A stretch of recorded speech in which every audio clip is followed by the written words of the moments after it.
Quorum? Great. Okay.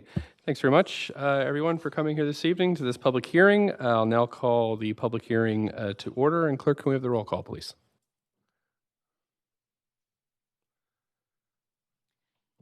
Yes, Your Worship. Mayor Stewart in the chair. Councillor Carr.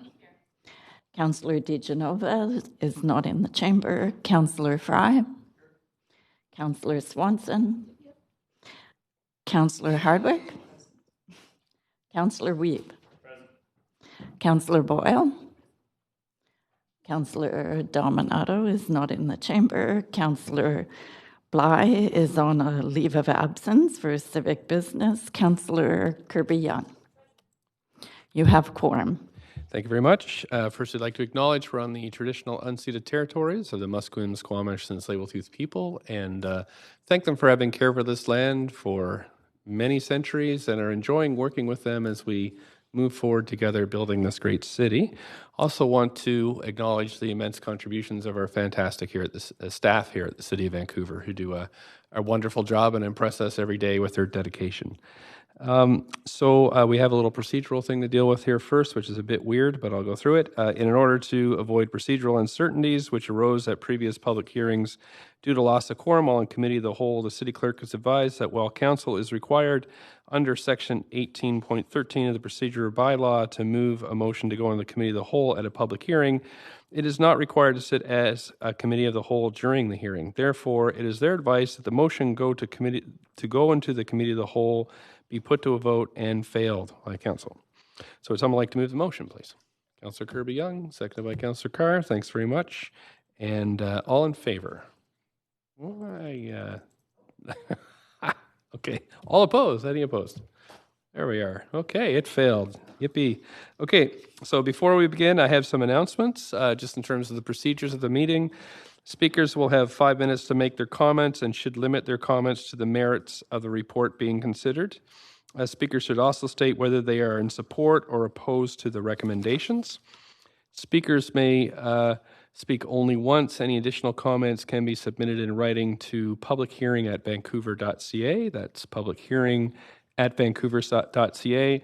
Those speaking on behalf of 3 or more persons or 3 or more organizations will have up to 8 minutes to speak.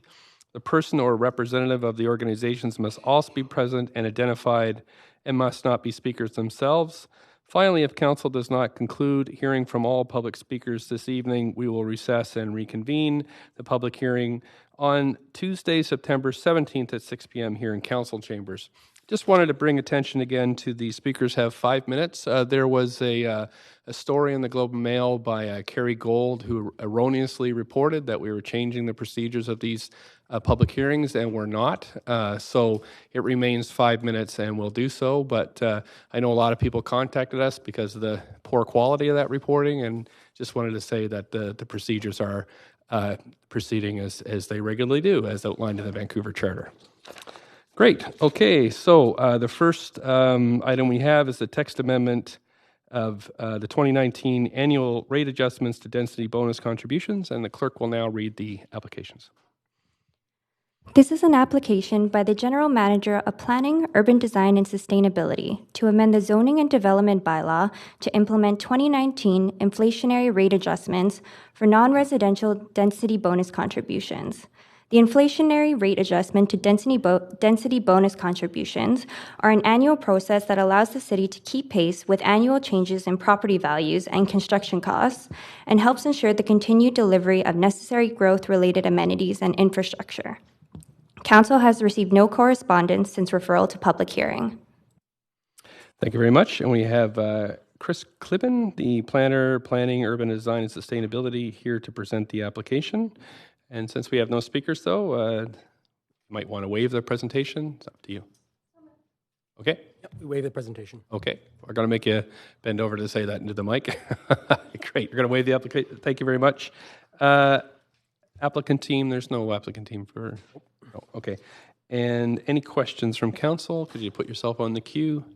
I'm happy to... There we go. Councillor Fry. Yeah, thank you, Mayor. I don't have... Oh. There you go. Yeah, sit down. Yeah, thanks, Mr. Clibben. I remain completely uneasy with the general premise of not increasing these developer contributions, and just on the inflationary increase level. And I just want to hear your reassurance that this is 100% because we would otherwise make less money off DCLs, et cetera, because there'd be a slowdown. Is it? Yeah, Chris Clibben, Citywide and Regional Planning. I think it's important to remember that this is an annual inflationary adjustment system approved by Council back in 2010, and it's been in place since 2010. This is an annual rate adjustment system. This is not a recalibration of our entire DCL system. We went back in 2017 and in 2018, we did major changes to the DCL structure, and we increased rates by significant amounts. In 2017, we increased DCLs by 25%. We increased through the advent of the utilities DCL in 2018, a DCL structure that increased rates overall by as much as 50% for all new development. What this is it's a check or a pause that's built into the system to say, are the conditions in the market right now conducive to an annual inflationary adjustment, yes or no? And we asked ourselves that question. On the residential side, there definitely is no appetite. That's confirmed by Coriolis Consulting to apply the inflationary rate increase. But on the commercial side, they found, yes, the market can absorb the additional cost. But we will be back. Just keep in mind, we will be back every 4 years. We come back, we do major updates to all of our preset development contribution systems with updates if warranted.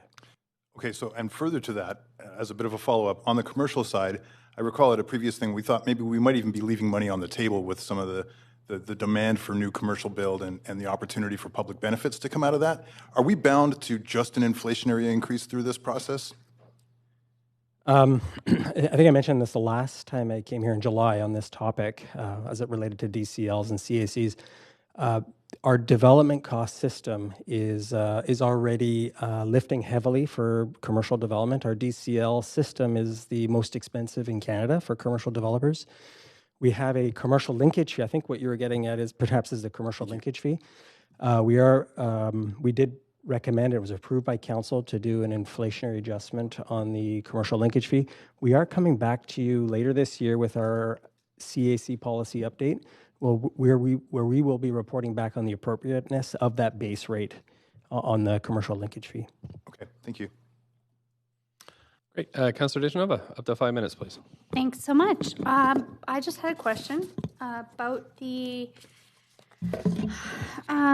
information on page 3 of the policy report that talks about the increase of 6% in construction. So in looking at sort of some of the increases that are facing the projects, am I understanding, and from just clarification, a point of view, understanding that I can only talk about the inflation, I suppose the adjustments to the rates here because we're in public hearings, so it's very specific what I can talk about.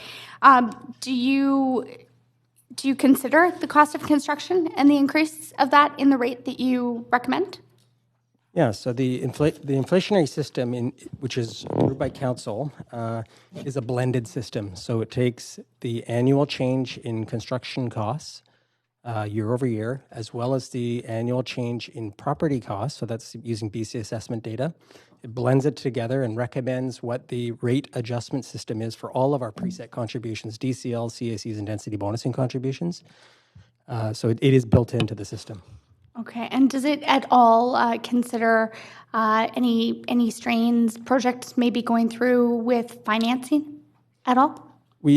As part of the recommended rate increase, we do look carefully at all types of projects that fit into our categories of where rate charges, and we do make adjustments. And this year, what we're recommending is not applying the rate adjustment to the residential sector. Okay, thank you very much. Okay, that's it for questions from council. And we have no speakers, but I have to go to my script. I have no speakers registered, so I will... are there any speakers in the audience that would like to speak to this item? And I have to call 3 times, so I'll call a second time. And a third time. Okay, seeing there's no speakers, the speakers list is now closed. As few or no public comments were received on this item after 5 p.m. today, we'll close the receipt of public comments and move on to hearing closing comments, asking further questions to staff to make a decision. Everybody okay with that? Looks like it. Okay, so does the staff have any closing comments? No comments. Okay, thanks. Any more questions? Councillor Dejanova, I've got you on the... A motion. Okay, thanks. So move a motion. Do I have a seconder? Okay, Councillor Kirby-Young, I heard you first. Any debate? I don't see any, so we'll vote on this now.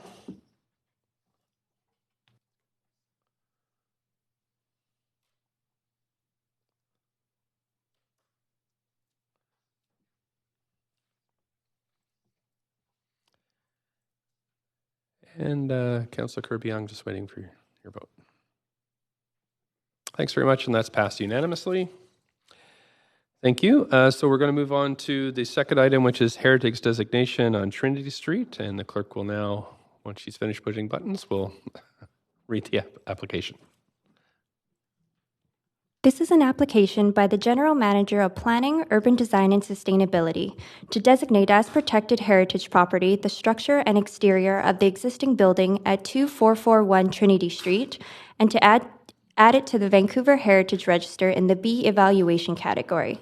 Since being scheduled for public hearing, Council has received one piece of correspondence dealing with other aspects of the application. This represents all correspondence received up to 5 p.m. today. Thank you very much. And we have Maxine Schleger, the heritage planner here. And it looks like we don't have any, I think I'm right, we don't have any speakers on the list. Is that right, Madam Clerk? Right, okay. So just wondering if you wanted to present or waive your presentation, up to you. I'll waive if that's council's wish. Okay, thanks so much. And we have an applicant, the applicant here? There's no applicant. This is a voluntary designation on the part of the owners. Okay, great. And are there any questions from council to staff? And if there are, just put yourself on the list. Councillor Dejanova, I have you on the list, but it's a holdover. Okay, thanks. Any questions? Nope. So we're going to hear from the public, so I'll make the call. Anybody like to speak to this item? Going twice. And last call. Don't see anybody. Okay, thanks very much. So we're going to close the receipt of public comments now and move on to hearing closing comments or questions to staff. Staff have any closing comments? No closing comment. No closing comments. Okay, questions from councillors? Nope. Okay, so somebody like to move the motion? Councillor Hartwick, thank you. Seconded by Councillor Fry. Any debate on this? If so, just put your name on the list. Don't see any, so we can call a vote.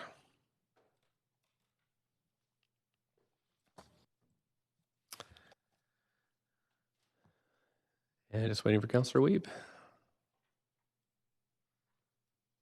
Great, and that's passed unanimously as well. Thank you very much. We'll move to rezoning of 4500 Oak Street. Get the clerk to read the application, please. This is an application by MCMP Architects to amend CD1 District 126 for 4500 Oak Street to permit a maximum height up to 18.3 meters, 60 feet, to allow for a 470 square meter, 5,060 square foot expansion of the existing fourth floor of the Children's Hospital Research Institute. Council has received no correspondence since referral to public hearing. Great, thank you very much. And we have Scott Bell here from Planning. We don't have any speakers, I understand, so up to you if you want to present. If it's the preference of council, this presentation can be waived.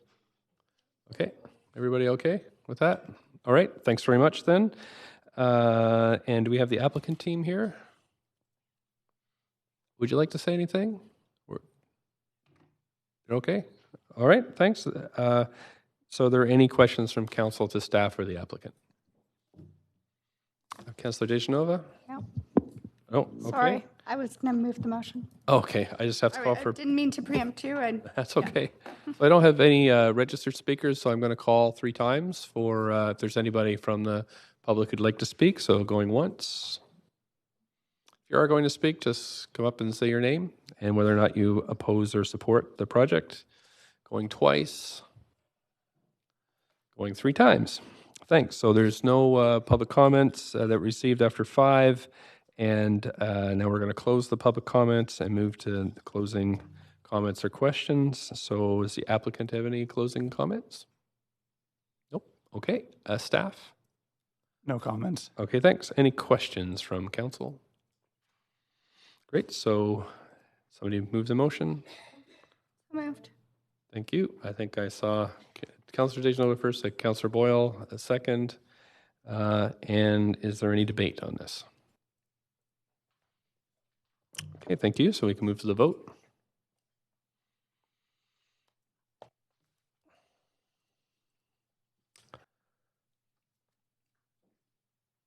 Just waiting for Councillor Fry and Councillor Weep. Great, and that's passed unanimously as well. Thank you very much. Moving on to text amendments, miscellaneous amendments to CD1 bylaws. Clerk will now read the application. This is an application by the General Manager of Planning, Urban Design and Sustainability to make amendments to CD1 District 255 at 321 Princess Avenue, CD1 60 at 3595 Kingsway, and CD1 562 at 508 Helmkin Street to allow child daycare facility as a use, to correct map numbering, and to remove adult retail store as a use. Council has received no correspondence since referral to public hearing. Great, thank you very much. And we have Licia Desarle here from the Rezoning Center. Hi. If it's the preference of council, this presentation can be waived as well. What are people thinking? We okay? Okay, so we'll waive that. Thanks very much. And there's no applicant team here because it's okay. So any questions from staff, from council to staff? Just put your name on the list. You have a question? Okay, go ahead, Councillor Dejanova, up to 5 minutes. Thank you very much. Just a question in regards to, I understand staff will be coming back with a report on ways to possibly expedite childcare facilities, and there have been motions at council. I just wanted to make sure if this was to move forward that any permitting processes in policies that council moved in future, would they apply to particular projects under the definitions outlined in the report from staff? So if the city changed its policies, would there be a possibility that applicants could benefit from expedited permits or whatever those may be? I'm just using an example. I'm not familiar with that specific project. Oh, Karen Hozo is going to speak. Good evening, Council. Karen Hers, Assistant Director of Planning, responsible for the Rezoning Center. At this time, the rezoning, or this is going through a rezoning process. The next phase would be the development permit process. At this point, I can't comment on what would happen at the development permit process, but whatever directions Council does provide to us in the future, they would be applied as appropriate. Thank you very much. Just to follow up to that, and being very specific to the fact that it would have to go through the development permit process, I wanted to make sure that if council did implement policy or a new type of expedited process, such as the short program came forward for childcare in the future, would that be something that this application and moving forward could go through if we make a decision tonight, or would it have to go through our current processes? I'm not sure if I clarified that properly. No, it really, it would depend on the timing of the decisions by council and the timing of this application. But certainly, like the short process, if there's criteria set and an application meets those criteria, but I think we'd have to wait and see exactly what that looks like. But we, childcare is very important, and we would do everything we can to make sure that it gets addressed as quickly as possible. Thank you very much. Great, thanks. Don't see anybody else on the list. Other questions? So we can go to comments from the public. There is nobody that's signed to the list, so I'll call 3 times. Going once. Anybody want to speak to this? Going twice. 3 times. Okay, thank you very much. So we're going to close the receipt of public comments and move on to closing comments. Are there any closing comments from staff? Yes, sir. Okay, thank you. Council, have any questions? Okay, that's good. We're going to make our decision now. Can we have a mover for this? Thank you, Councillor DeGenova. Second, Councillor Kirby-Yung. Great, so we'll move to a vote, unless there's any debate. Don't see anybody on the list. Okay.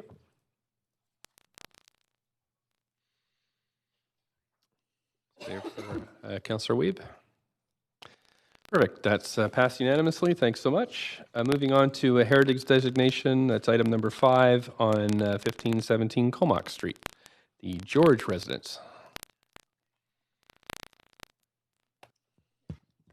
This is an application by the General Manager of Planning, Urban Design and Sustainability to designate as protected heritage property the structure and exterior of the existing building at 1517 Comox Street, which is listed on the Vancouver Heritage Register in the B evaluation category. Since being scheduled for public hearing, Council has received 1 piece of correspondence dealing with other aspects of the application. This represents all correspondence received up to 5 p.m. today. Thanks very much. And we have Amber Knowles here from Heritage to present. We don't have any speakers signed up, so I'm not sure if you want to present or waive. What do you think? Thank you, Mayor and Councillors. I would like to provide a brief presentation to provide context and response to inquiries from councillors, if that's acceptable. Perfect. Okay.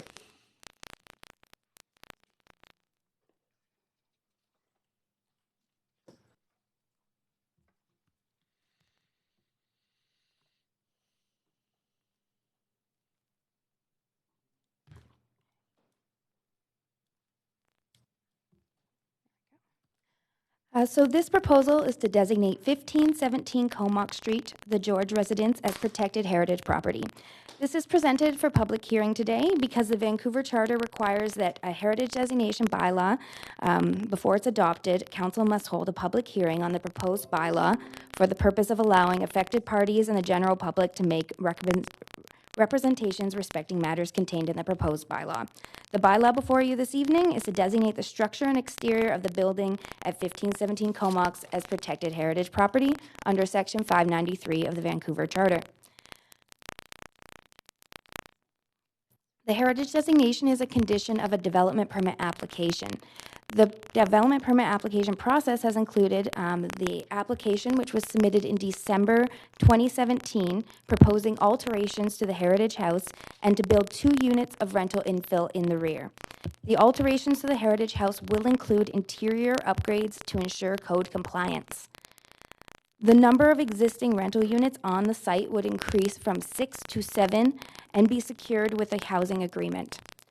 Due to the extent of the interior renovations, the current tenants are expected to be displaced, and a finalized tenant relocation plan will be completed prior to the development permit issuance.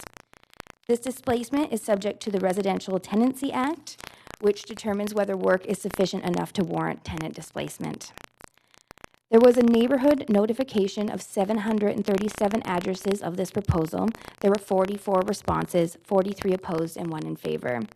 The concerns expressed in these responses involved retention, protection, and recognition of the heritage building, loss of green space at the rear of the property, design of the proposed infill building, and loss of on-site parking. Heritage designation became a condition of the development due to the response of the neighborhood notification and their concerns regarding the protection and recognition of this heritage property. The proposal was reviewed then by the Vancouver Heritage Commission, who supported it. The heritage designation of this property permits considerations of regulatory relaxations. So in this instance, it's a parking relaxation from 4 spots to 1 car share spot. The site is located in the West End as an area zoned RM5, which encourages achieving development which is compatible with respect to the streetscape character. As noted in the West End Community Plan, there are 124 character houses and 121 heritage buildings remaining that are part of the rich history of the West End and contribute to this distinctive community character.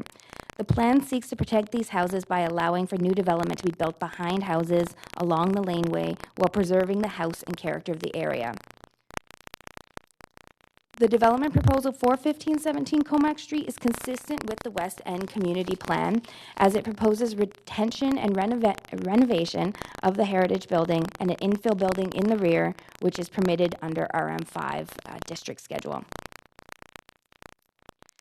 The house renovation would also include the addition of 2 dormers and the replacement of doors on the side and rear facades with more historically appropriate doors. The exterior historic elements will remain intact.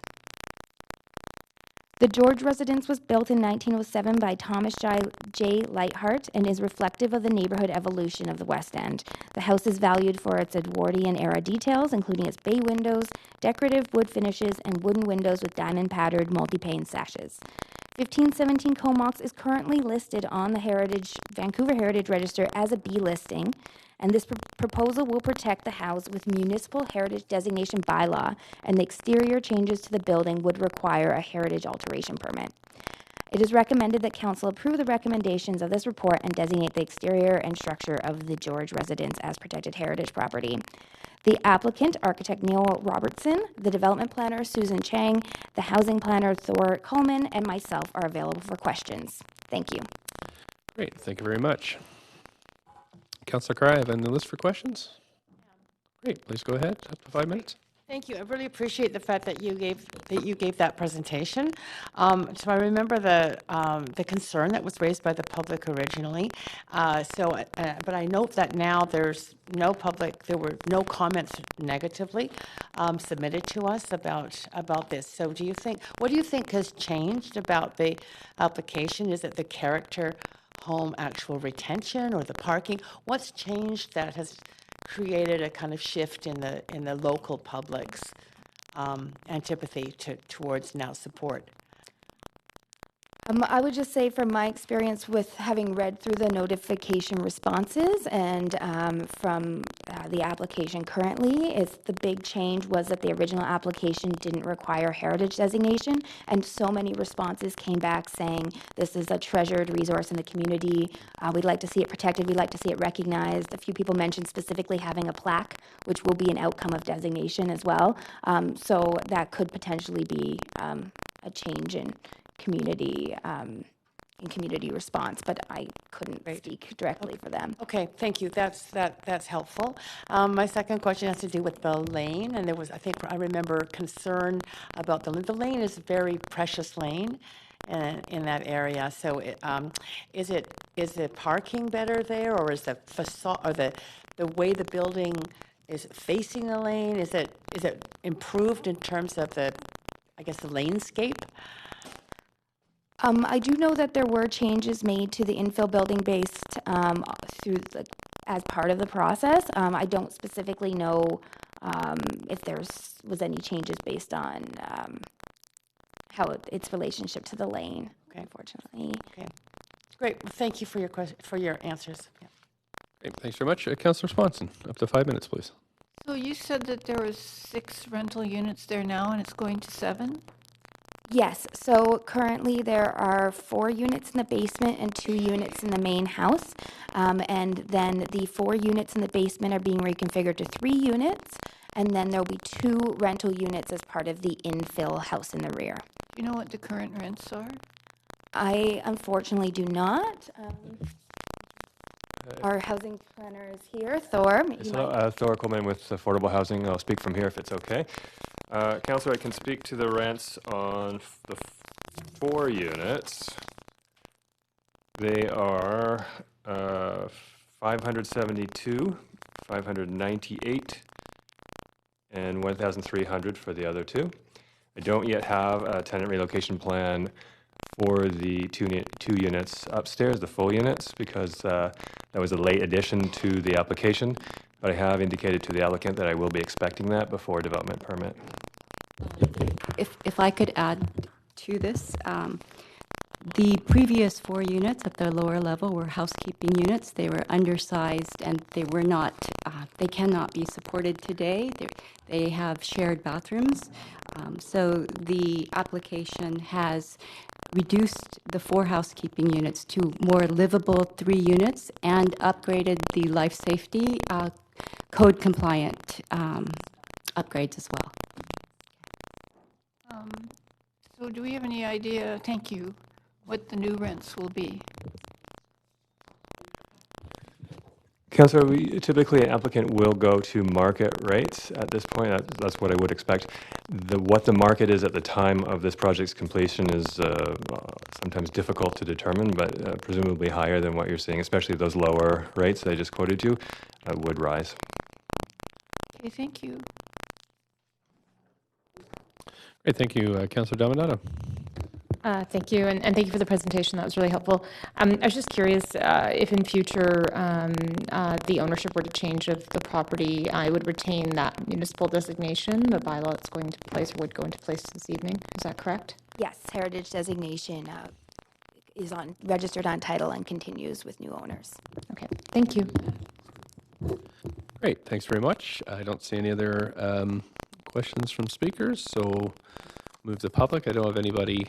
Oh, wait, sorry. I think I'm doing that right. Yeah, okay. Yeah, so now we'll hear from the public. Call 3 times for speakers. If you'd like to speak, please come down and state your name. See one person coming forward. Anybody else like to speak? Any hands? I'll wait for the gentleman to come down from the gallery.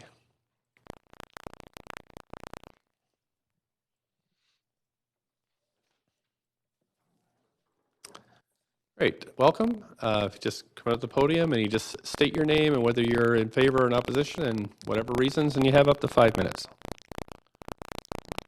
Good evening. My name is James Douglas. That's with 2 S's. I'm a resident of the address that is in this presentation. I do have a few questions, and I also can answer, clarify a few of the councilman's answers. First of all, there are only 2 parking spots in the back of the house, not 4 as designated in the presentation.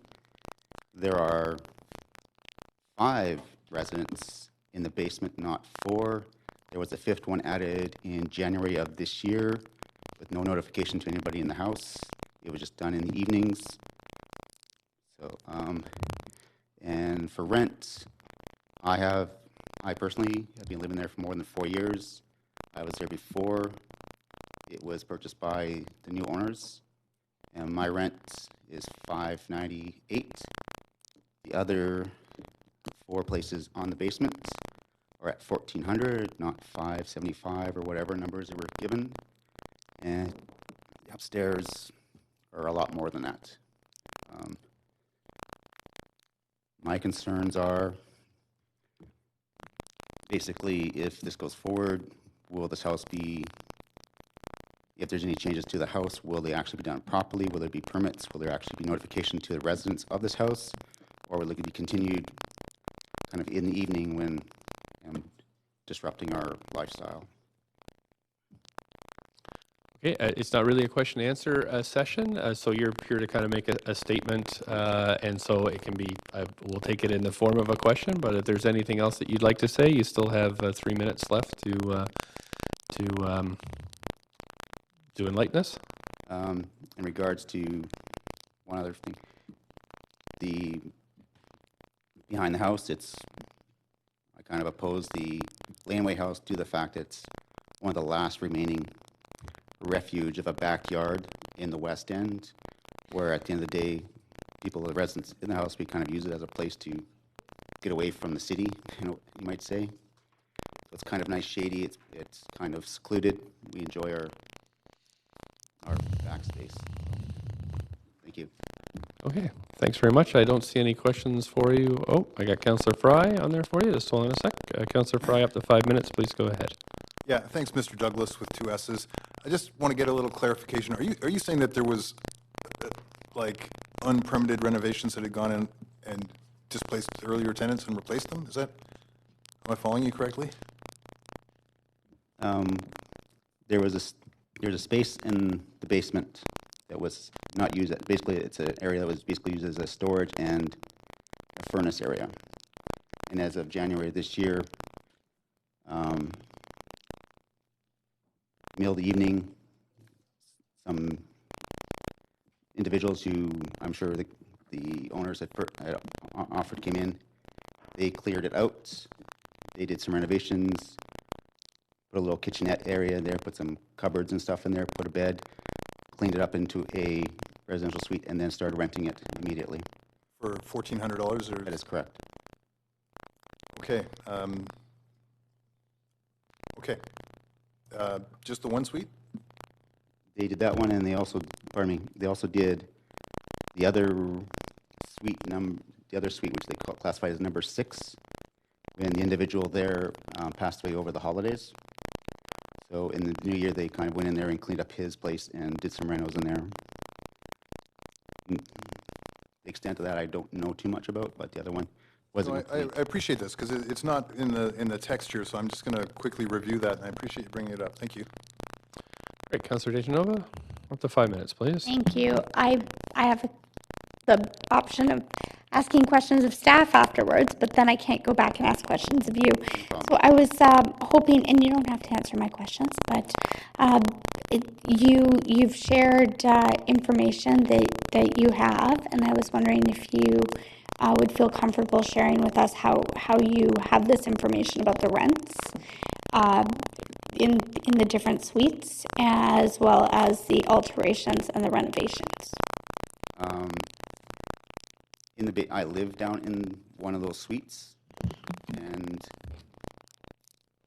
so basically, I'm the only one that's been permanent the last 4 years. Everybody else is very limited. They stay for 1 month, 2 months, 3 months, maybe 6 months.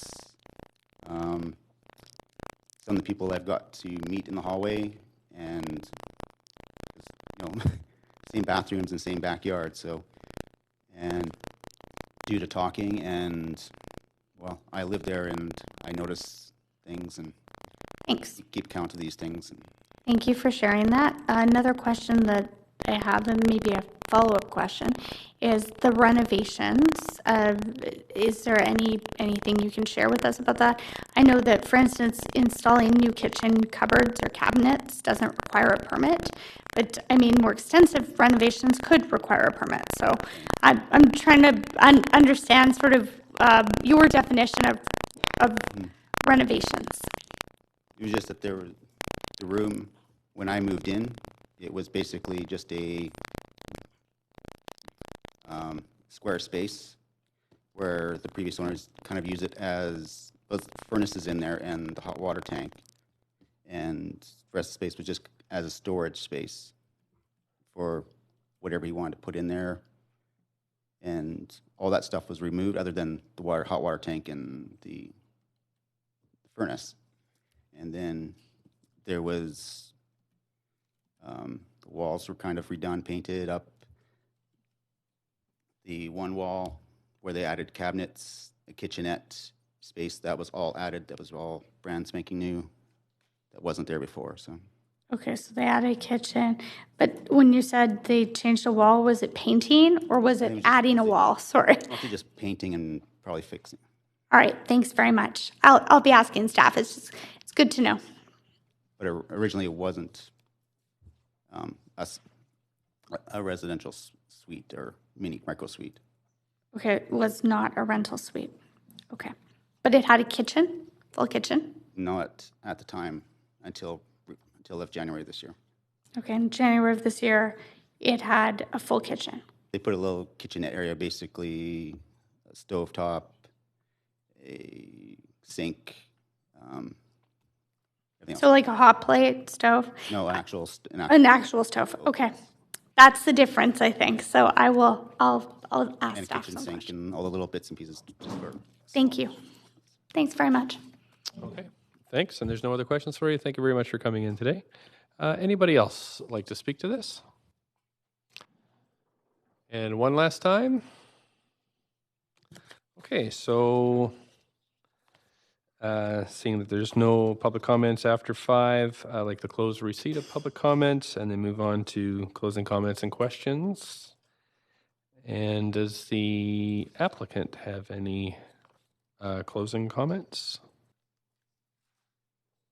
You can if you like.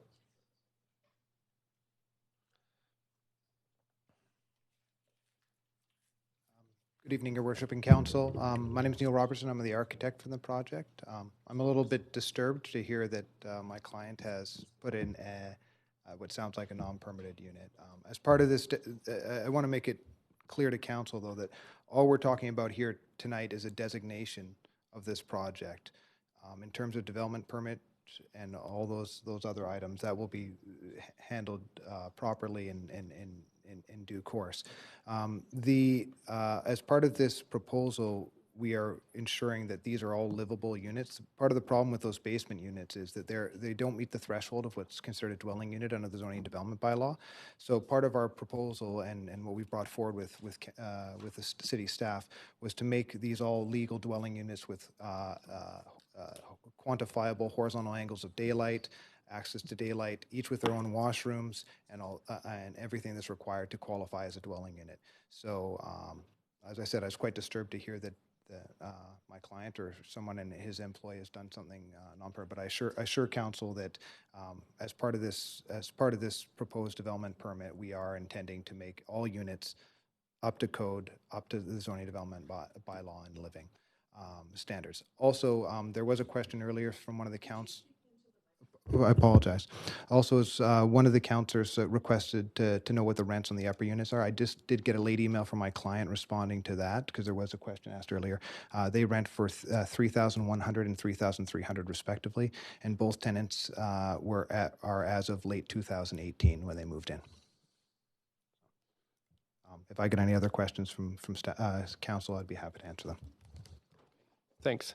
So, of course, we're at the point in the proceedings that we've closed comments that we actually can't ask questions to the applicant, but we can ask questions to staff. So, just to remind you, I did, although the applicant didn't make a presentation to us, is at that point we would ask questions. So, we can ask questions to staff.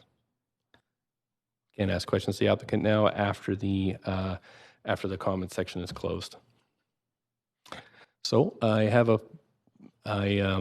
so we have the applicant has responded. Does staff have anything you'd like to say? And of course, we can ask questions of staff. So I see a number of people on the list here for questions, but staff may want to make some closing comments before we take questions from council. Thank you, Mayor. Susan Chang, Development Planner. This, in terms of due process and work completed with permits, this is a development permit application. It will also undergo a building permit application to ensure the safety and fire access and fire separation, as well as sprinklering of the building is ensured. We were not aware of the additional work that has just been noted. We will alert our district property use inspections to address this additional work. Great. Okay, thanks. Any other comments?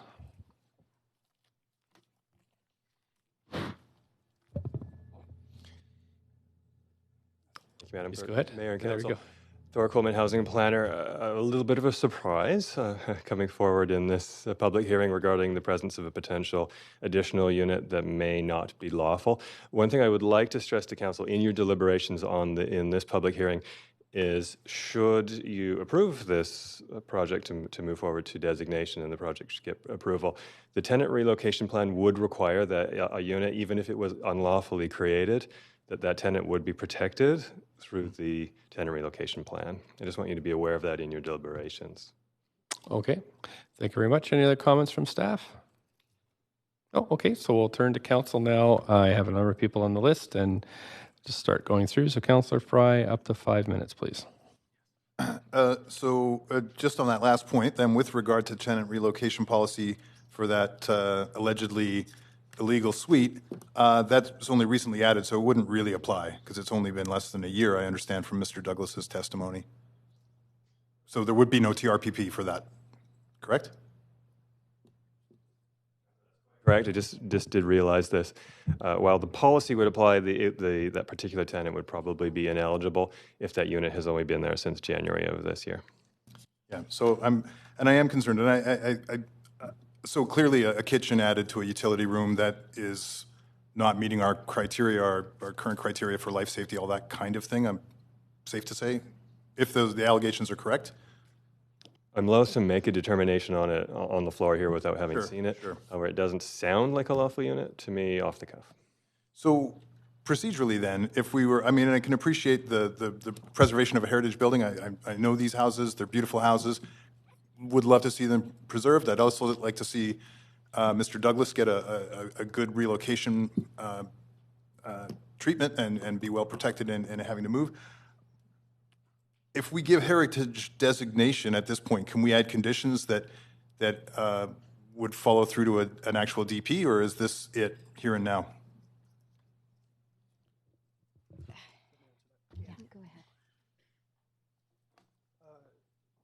Jason Olnick, Acting Assistant Director of Development Planning.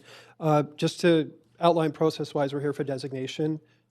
Through a development permit application that we received for this project, we received feedback from the community that said, hey, this is a really important building. Would you please designate it?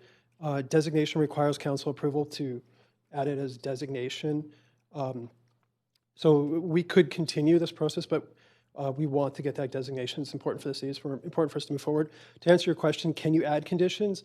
You can definitely give us, what you think we should do, how we should respond to that. We have to act within our regulatory framework, though, as a development permit application. So we'll have to go through that and see.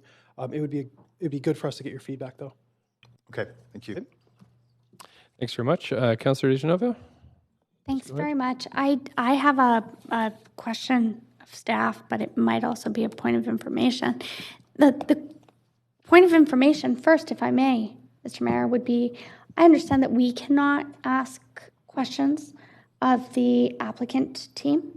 That's right. But the staff can ask questions of the applicant team or provide clarifying information. It's my understanding that there is a lot of alleged information right now, and I'm just wondering if there's a possibility that I could request a recess and possibly ask staff if they could confer with the applicant team to see if there was any way to reach out and confirm if some of the claims that were made were true. It may affect my decision. So I would like to have that information if possible. My understanding is that we can't bring in any new information other than what we've had in our package, what we've been presented by staff, by the applicant, and then at the public hearing. So after we've closed the comments. So that's the procedures that I'm aware of. I mean, I can double check on that, but we're at the point where we can't bring in any new information. We're kind of at the decision stage, but the city manager may be able to shed some more light on this. I just hate to be considering information that I shouldn't be considering either. Thank you. Thanks, Mr. Mayor. If I might, there have been allegations made. I think they don't pertain, I don't believe, to the question that is before council at this point, which is should this building be designated, which we've heard loud and clear from the community is an important heritage project. So I guess I just wanted to set that out. And then to Councillor Fry, to your earlier question, engaging with law here, conditions can be added at the DP stage, but not at the designation stage. So council needs to make a decision about whether you want to designate it. If they do come forward for redevelopment or for the DP, that's when conditions can be made. And the TRP, as has been mentioned, would protect tenants to ensure that they are given appropriate compensation if there is displacement. And to Councillor DeGenova's point, I would not recommend a recess where information is shared with council that is not public. It's a public hearing. Everything needs to be shared publicly at this point. Thank you. Thank you very much. I just would like to, I'd like to ask staff some more questions. I certainly was not suggesting it shouldn't be shared. I was thinking if there was a way for staff to ask the applicant team and share it publicly with everyone when we came back. But if that's not possible, that's fine. I was wondering about the question, or I should say the statement by the speaker that specifically talks about no laneway house. It's my understanding that with heritage designation, there are certain allowances possibly in the DP process. So would if we move forward with the heritage designation, all of those options would still be available in moving forward with the development permit stage. Is that correct? I'm just trying to understand if a laneway house is permissible. Yes, this is considered an infill, which is similar to a laneway house, and it's encouraged as part of the retention of heritage buildings. Okay. There are numerous potential relaxations available to encourage infills at the lane. Thanks. Thank you very much. On to Councillor Carr. Up to 5 minutes, please. Yes, thank you. So I'm following up on the questions raised by the one speaker that we had as well. So in reading this report, it was clear to me that this is a heritage designation, but embedded in the report is the DP application.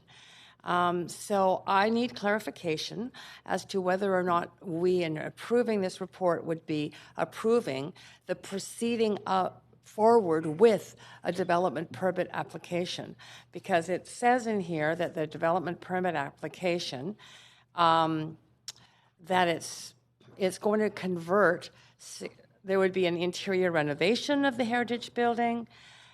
It will be a 3-story infill building at the rear with 2 units in it, that it would convert within the building 6 units to 5 units. And I just looked up, and apropos of the gentleman who spoke to us, whether or not there were any other units, and if you Google it, there is a 7th unit being listed right now for rent at $1,400. So it looks like there is a 7th unit. So there's an inconsistency in terms of the information we've got in our report and the information that I think was brought to us and is at least out in the public realm. So I'm confused about whether or not we can proceed with voting on just the heritage designation in a way that doesn't also include the DP application information that's embedded in our report. Understood. We're all very confused about the inconsistencies. This is all new information to us. Right. So Susan's absolutely right. We will send an inspector out there and we will resolve that before the development permit application is or can be approved.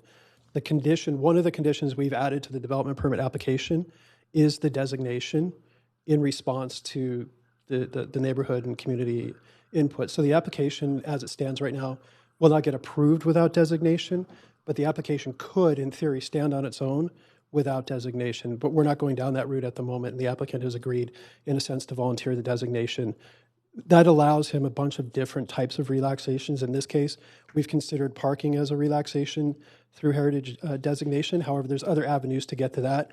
They'll also be looking at building code relaxations and other items like that. But as a community, we really value the municipal designation because it locks in a house. And I forget the exact number of houses we have in the West End, but I think it's 125. So it's about it. Through the West End Community Plan, it was documented how many of these jewel houses are left, and so this is what we're. You don't have to convince me on that. Okay. I was a liaison to that plan. I know fully well. I don't have a problem with the heritage designation piece. It occurs to me, and this may be a question for you, or it may be to the city manager. I've been in a public hearing before where information was different than, or there was a gap in information, and at that time there was a referral, This doesn't often happen, but a referral of the matter before us in public hearing to a future public hearing date, or actually it went to, yeah, I think it was a future public hearing date, to give a chance for the information to get clarified. It wasn't that long, like it didn't take that, it was a month or something like that. But is that an appropriate move for us to make now so that we know we're voting on something that has accurate information? I believe we can do that. Okay, well, I would like to, Mr. Mayor, when the appropriate time comes, move a referral to gain information that clarifies the number of units and the DP application. Okay. I'll be seeking some advice on the language to make sure it's perfectly legal. Thanks very much. On to Councillor Swanson, please. Up to 5 minutes. Yeah, I just want to confirm what the rents are of the existing units. I guess you just speak into the mic a little closer. Sorry. Thanks. You can just move it down towards your. There we go. So I heard 572, 598, 1300, 1300, 3100, 3100. Is that what we're looking at? Councillor, I should apologize. When I read you the rates earlier, I was reading from the tenant relocation plan, which came in 2018. It is likely, as the previous speaker noted, that those rates have risen due to inflation or unit rollover. So if a unit rolled over, then the rates in those units can rise to market rates. So it is quite likely the numbers I gave you are lower than reality. Okay, thanks. Any other questions? Okay, on to Councillor Hardwick, please. It's just building on what Councillor Carr had said. My understanding is we are here to determine whether or not this, as 1517 Comox, should receive heritage designation, period. Notwithstanding all of the tenant relocation and the discrepancies on potential development, because that's going to have to go through development permit and building permit anyway. What we're deciding here, right now, is whether or not the George residence should be designated as heritage. Is yes or no? Thank you, Councillor Hardwick. Yes, this is about the designation. Well, I don't know if I'm allowed to do it, but on that basis, I'd like to move the heritage designation part. We're almost there. We got a couple more questions to come, but after that, we'll be moving the motion for sure. Councillor Kirby-Yung, please. Two things. My questions were asked and answered in terms of council's only being asked to approve the heritage designation tonight, but I also have a point of privilege just for everyone that my computer has gone off again. Oh, so it continues to do that. So I may or may not be able to ring in, and so I'll signal you. If you need it when it comes to voting? Thank you, Mr. Mayor. Okay, thanks very much. Okay, Councillor Dominato. Thanks, Mr. Mayor. And actually, similarly, my question was exactly what Councillor Hardwick's question was, just that clarifying statement. And I actually see in the recommendation as well very clear language about staff being able to exercise their authority and discretion. And so I'm confident in what's been shared this evening in terms of exactly what we're being asked to vote on. So thank you for Councillor Hardwick for asking that question. Mayor, can I? Yes, City Manager. I'm just engaging with law regarding Councillor Carr's question about a referral, and I think there's a potential to do that, Councillor Carr. Law's concerns are really related to the reason to do that, because the issues that are being raised in terms of your justification for referral are really as they relate to a DP, which is not being considered tonight. The heritage is what's being considered tonight, and that's really what you should be voting on. If you're referring it for something that would be related to the DP, that would be addressed during the process that the Department of Planning staff would be going through during the DP process. So you really need to be reviewing this application based on the heritage exclusively. So I just wanted to get that out. The allegations that were raised, the number of units, those are all issues that would need to, as Jason mentioned, send an inspector out, understand that issue, work through that through the DP process, and put conditions on at that time.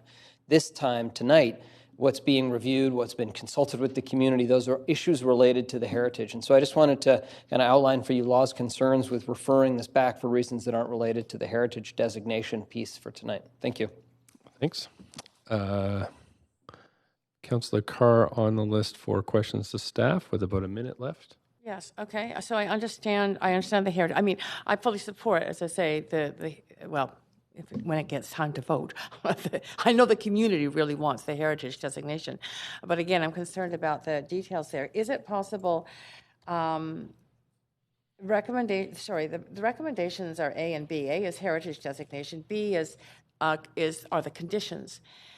Is it possible to include a condition that directs staff to clarify the information relevant to the DP? Which, see, the report is wrong, and if this is true, and the report has got information in it that is not consistent with what we've heard or what appears to be in the public realm. Can that happen? And maybe we need a legal opinion on that as well, that we're looking for clarification of this information in the phase or the research that staff needs to do to clarify the information has to be done in the DP phase. The DP is referred to in this report. I can jump in here.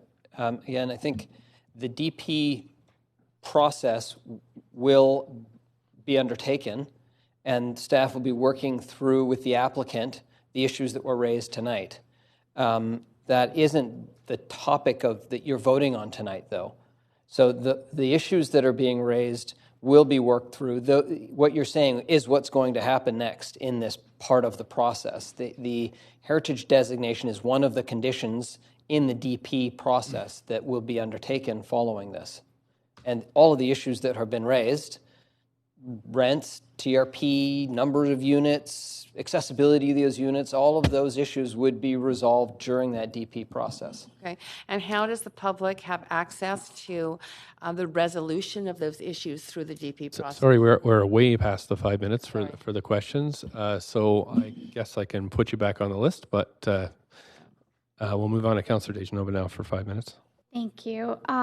Mr. Mayor, I would like to ask staff the question that in this application, but also in future applications, if we're asking questions that shouldn't be considered ultimately in our decision, maybe if staff, if they're able to state that because it's in the report, can confirm that, but also to say this shouldn't be what your decision is based on, that would be helpful. I also would just like to confirm that what I'm hearing and understanding that public hearing is different, and we were in council all day, but a quasi-judicial body, we are being told to strike that information from the evidence that we have before us because it's not confirmed and it's not relevant to the heritage designation specifically.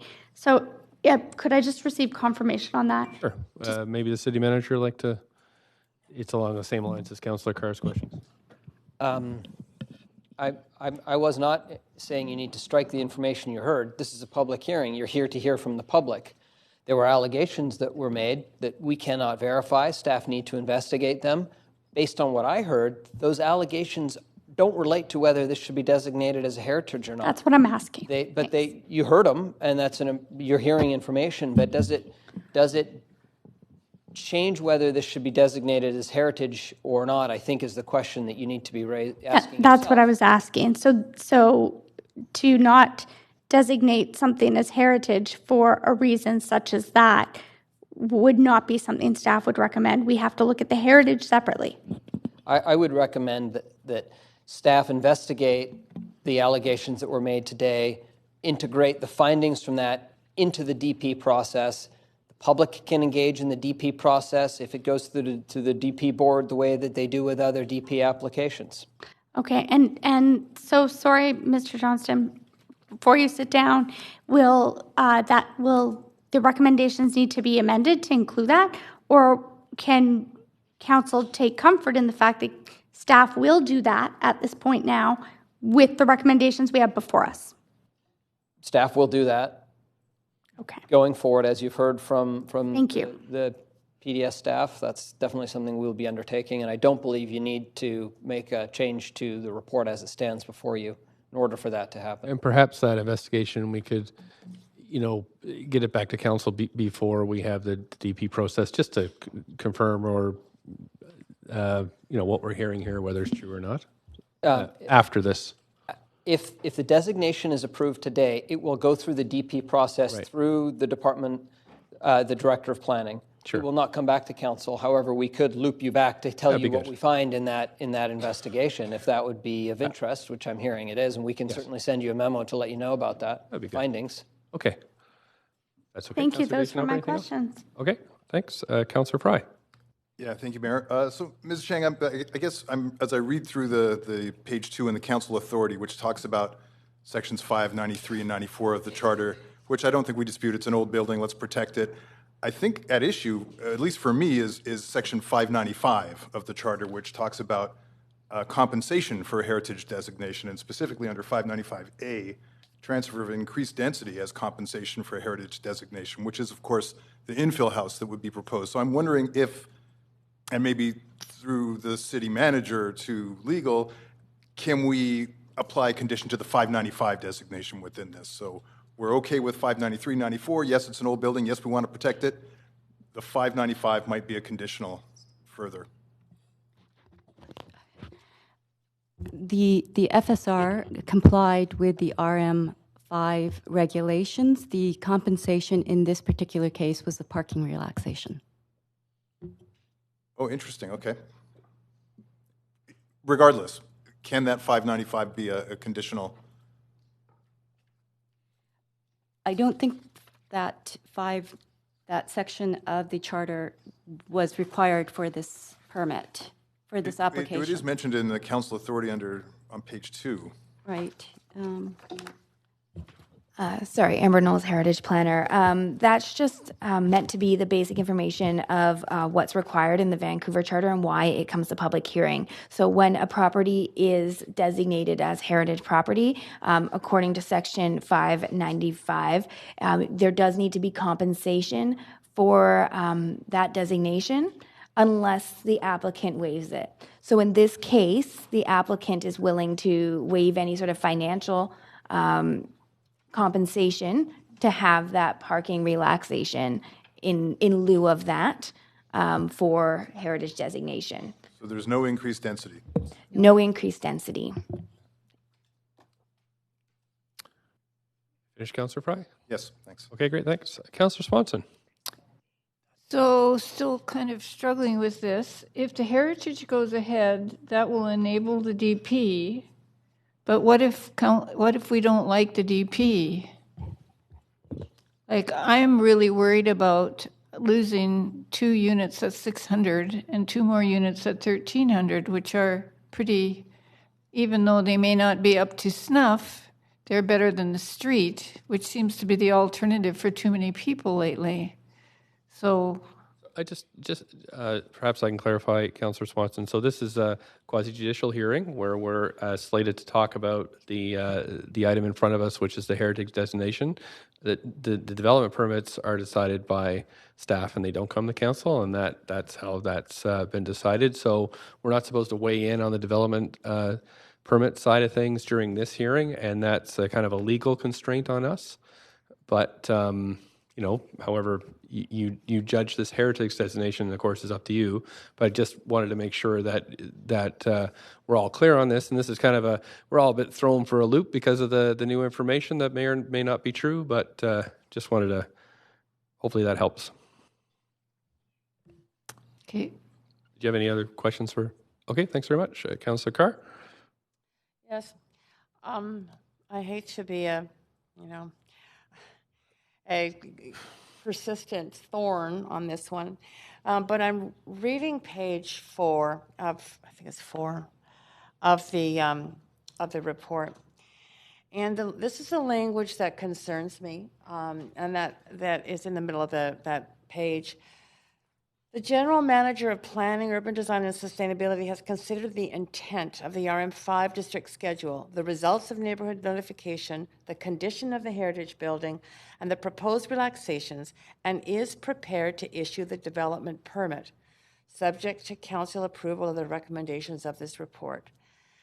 So I am worried that the development permit, I'm hearing that there's a process that still has to go through, yet I'm seeing in language in this report that the General Manager of Planning is prepared to issue a development permit. Does that mean a development permit that is based on the information in this report, or a development permit at the end of some other process?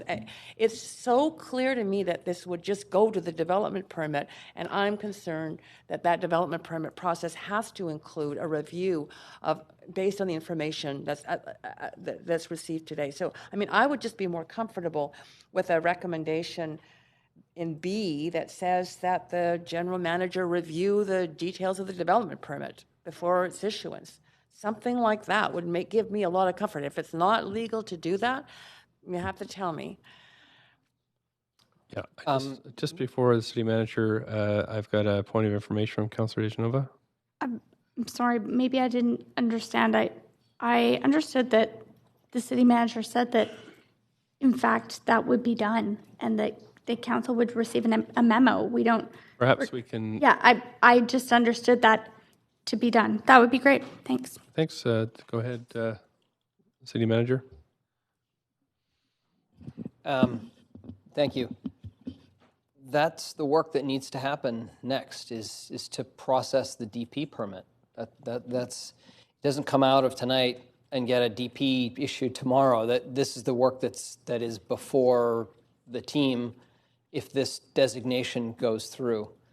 If you needed to add that to feel comfortable about voting on this particular issue, it could be added probably to recommendation C. It's not necessary because the staff are going to be reviewing the DP permit. That's the work that needs to happen at this stage. And also, I think we have to be a little careful about kind of reverse thinking on this as well. Like, we actually should put the DP right out of our mind as we're making this decision tonight. I know it's tough because of the information we heard, but we really have to draw the line. And so I think an appropriate question perhaps to staff is, has the DP decision already been made? Perhaps. I mean, that's kind of what's leading you there.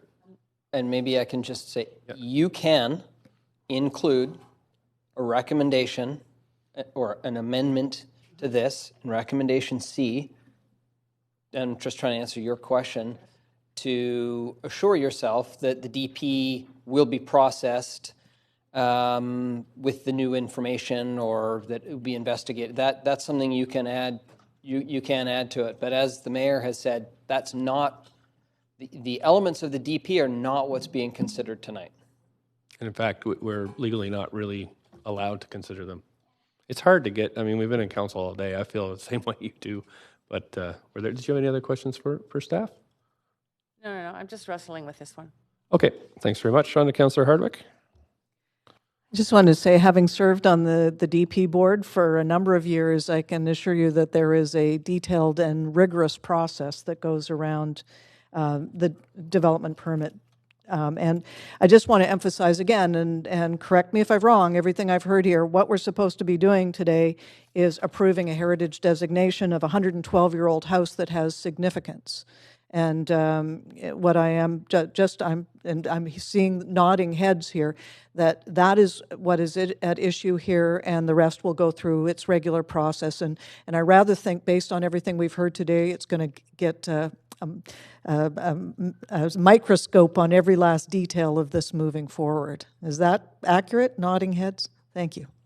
Okay, thanks. Councillor Kirby-Yung. No, it's fine. I'm going to leave it. I think it was addressed. Thanks.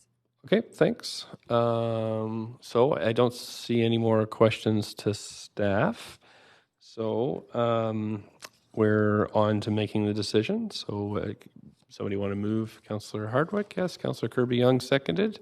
Any debate on this? Okay. Councillor Kirby-Yung, I got you on the list. Did you want to speak to this? Or? Sure. Okay, and then we'll get Councillor DeGenova on next. Okay. Yeah, I think it's very clear on what council is being asked to do tonight, and I'm comfortable supporting this application for the heritage designation, and very specifically because I value protecting heritage in the city. And I note that in some of the feedback on the community engagement, that one of the key concerns was, and I quote, retention, protection, and recognition of the heritage building. And fundamentally, I think that's what a vote in favor of this, if council chooses to do that tonight, is going to achieve. And those homes in the West End that were built in that I think this one was 1907, but that wave in the early 1900s, really fundamentally represent that. So essentially it's protecting it. Really, I think that the DP process still applies. Staff still has discretion at that point. And I think we have to recognize that once the heritage application is applied, it goes with the building, regardless of the owner and the ownership. It has ramifications in terms of renovation costs and retention and potentially impact on land value. And I think that this is a voluntary request from the applicant. And so looking at that and looking at solely through the lens of legally, what are we being asked to do tonight? And is that a positive outcome for the city to retain the heritage? And to that, my answer is yes. And the rest of it, I think, is outside of the scope of the question. And I feel that the recommendation is clear. So I will be supporting the heritage request. Thank you. Thank you. I don't have anybody else on the list for comments. If that's the case, then we'll move to the.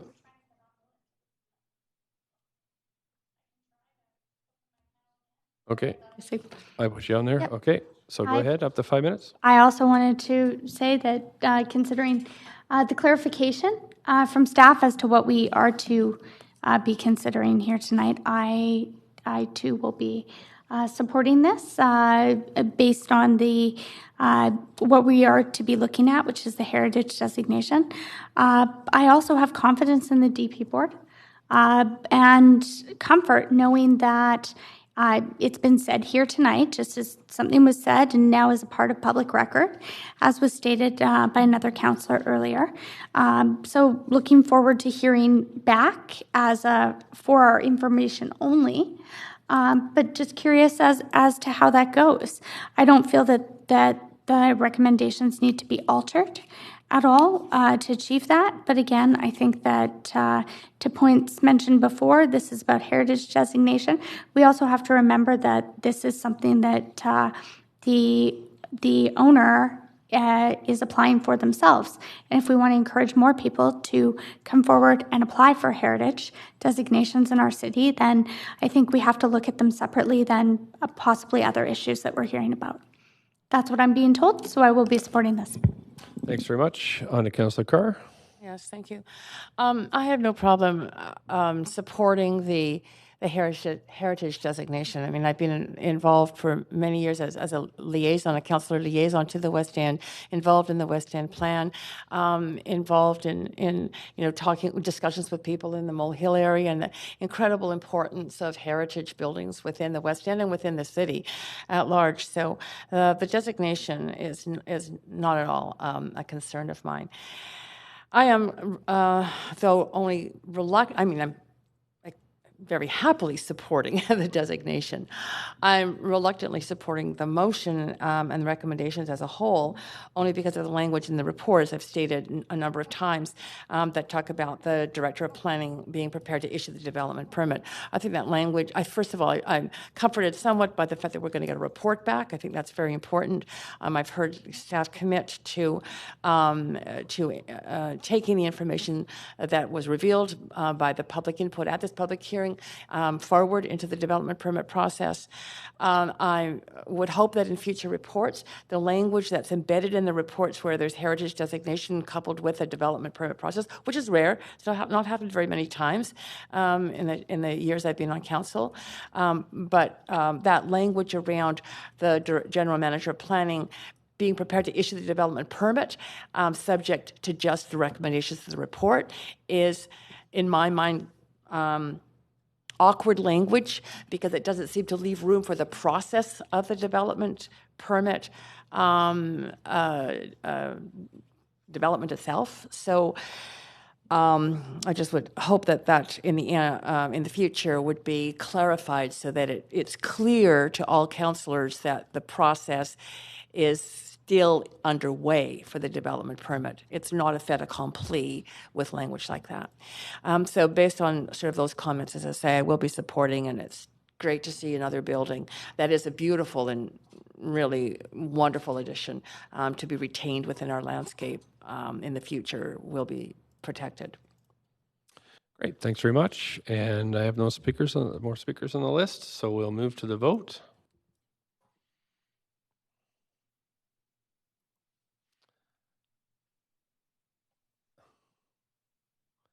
And we have Councillor Swanson voting in opposition, but that has passed. Okay. Just coming in 20 to 8, we're moving on to rezoning for 2499 East 48th Avenue. We have a Councillor Dominato. I see you've got your hand up. Please go ahead. Thank you, Mr. Mayor. I want to take 1 minute just to acknowledge on a point of personal privilege. As all of us know, we are hosting a mock council for young women, and we each have a mentee. And I want to acknowledge that my mentee is here this evening in the gallery, Aja Bryson, and I hope I pronounced your name correctly. And I just wanted to welcome her here. We've given her some opportunities to sort of get involved, and so she's here observing our public hearing evening. So I just wanted to welcome her. Great. Well, let's give her a round of applause, I think, for coming in. Oh, Councillor Kirby. Well, a clap first, so we can come back. Yeah.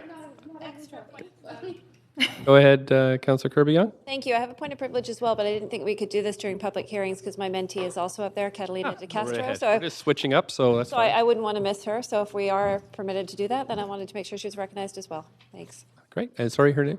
Catalina De Castro. Hey. Great. Well, thanks for coming, and thanks for being in the program. Okay, so we're on to the next one, 2499 East 48th. Clerk will now read the application summary. This is an application by Integra Architecture Incorporated to rezone 2499 East 48th Avenue from RS1, one family dwelling district, to CD1 district to permit the development of a 4-story, 100-unit community care facility for seniors. A height of 16.0 meters, or 52.4 feet, and a floor space ratio, FSR of 1.91, are proposed. Since being referred to public hearing, Council has received one piece of correspondence in support of the application. This represents all correspondence received up to 5 p.m. today. Thank you very much. Sorry, I'm just looking over the list here. Okay, great. So we have Tess Monroe from the Rezoning Center. And I don't see anybody on the list to speak, unless I'm wrong. I think we're good. So up to you whether we go ahead.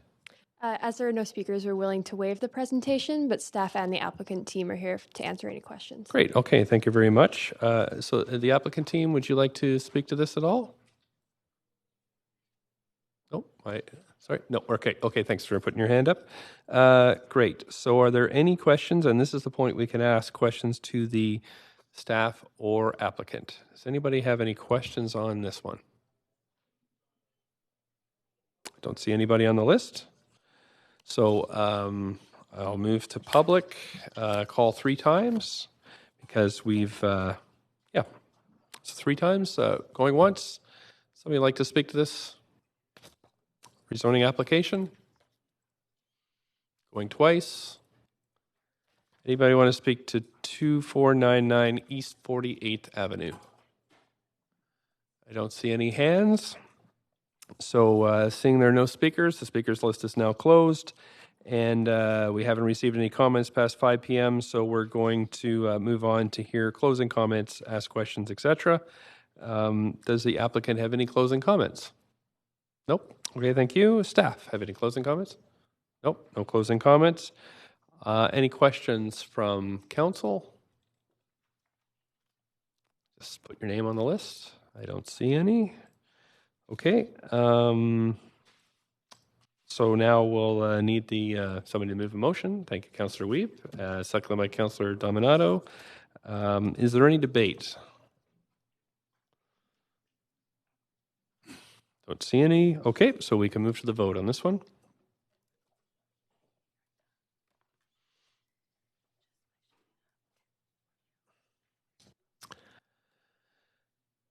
Waiting for Councillor Wiebe and Councillor Boyle.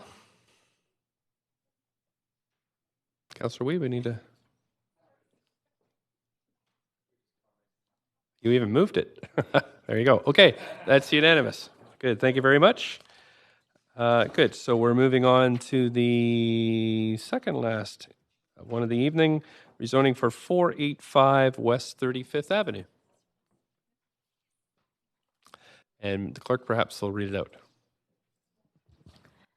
This is an application by GUD Group to rezone 485 West 35th Avenue from RS1, One Family Dwelling District, to CD1 District to permit the development of a 6-story residential building with 17 strata titled units, a height of 19.5 meters, 63.9 feet, and a floor space ratio, FSR, of 2.48 are proposed. Council has received no correspondence since referral to public hearing. Thank you very much. And we have Matthias Seaton from the Rezoning Center here to present, if you'd like. There are no speakers on the list, but you have the option of waiving. Yep, so we're happy to waive the presentation, but staff and the applicant team are here to answer any questions. Okay, great. Is any council okay with waiving? Is anybody who would like a presentation? Okay, we're good. We're waiving. We're moving on. Okay, so so we asked the applicant team if they would like to speak to the application. Nope. Okay, thanks very much. Any questions from council to staff or the applicant? Can I get your name? Just put yourself, Councillor Dominato. You can ask questions to either the applicant or the staff at this point. Okay. Thank you, Mr. Mayor, and thank you. I just had a brief question, and maybe for the applicant as well, just around. I looked at the units and 1 bedroom, 2 bedroom, 3 bedroom, and whether there was an opportunity to have more 3 bedrooms, because that's one of the things we've been hearing from families is that if they're not getting into a single family home or something like that, and they're staying more in a stratified condo, the opportunity to have 3 bedrooms makes it a lot easier. And I'm just curious because I think it notes 4 units or 3 bedroom, and then I'm just wondering if there was an opportunity to have more, or if we're looking at that in future developments. Yeah, so for this particular rezoning application, because it is a strata development, the family unit mix policy requires 35% of the units to be family size units. So it's 25% 2-bedroom units and 10% 3-bedroom units. So because they have only 17 units, they actually have 23.5% are 2-bedroom units and 23.5% are 3-bedroom units. So they do actually exceed. They're exceeding our what the policy requires. Okay, thank you. Thanks very much. Okay, any other questions from council to staff or the applicant? I don't see anybody else on the queue. So now we're going to move to hearing from the public, and there's nobody that's listed to speak, but I'll call 3 times. Anybody want to speak to the application on 585 West 35th? Going once, going twice. Okay, that's 3 times. Thanks very much. So as our few or no public comments are received on this item after 5 p.m. today, we're going to close the public comments and move on to hearing closing questions. Does the applicant have any closing comments? No? Okay, thanks very much. Staff have any closing comments? No, we're good. Okay. Council have any questions for staff? I don't see anybody on the list. Okay, so somebody move the recommendation. We've got Councillor Hardwick moving. Second, Councillor Dominato. And any debate? I think we're good. Okay, so we'll move to the vote.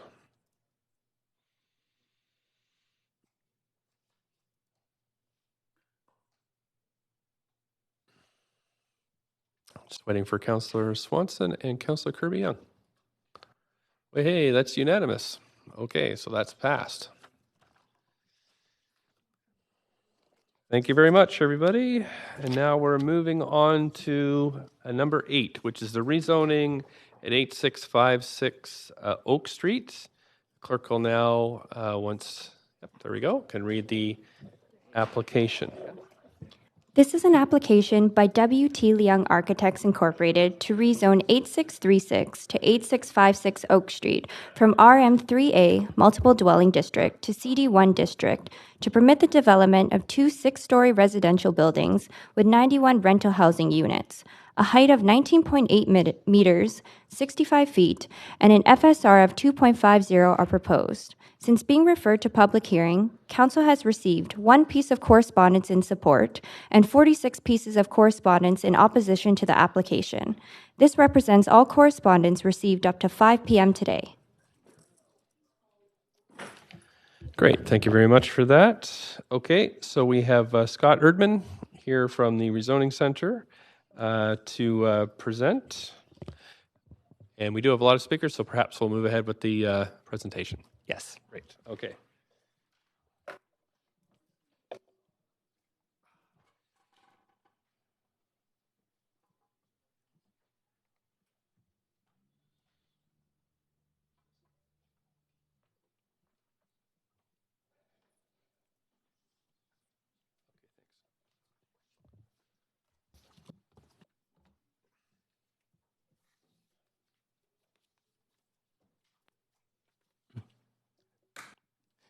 Good evening, Mayor and Council. My name is Scott Erdman, rezoning planner for this rezoning application at 8636 to 8656 Oak Street.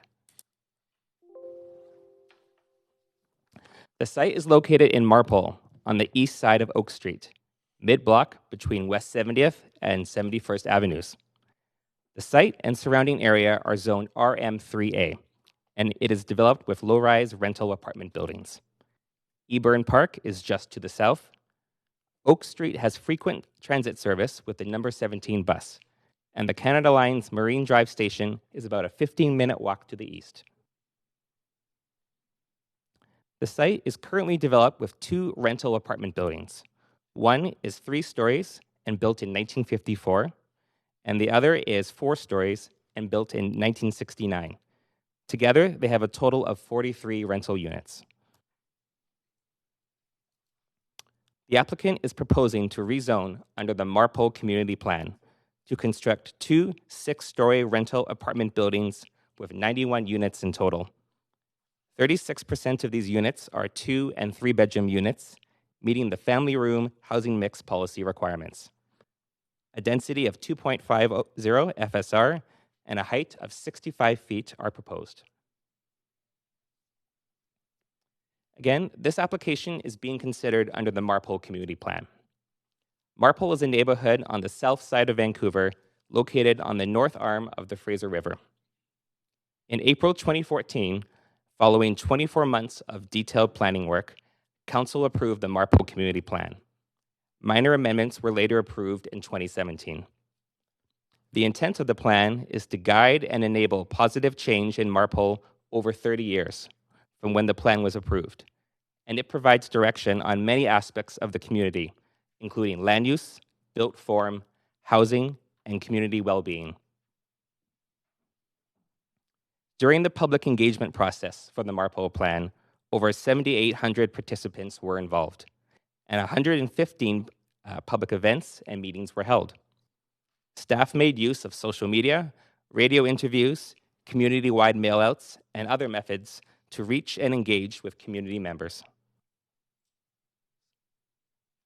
This infographic shows some of the key goals of the Marpole Plan, such as encouraging diverse types of new housing, which includes a mix of social housing, market rental, and home ownership opportunities.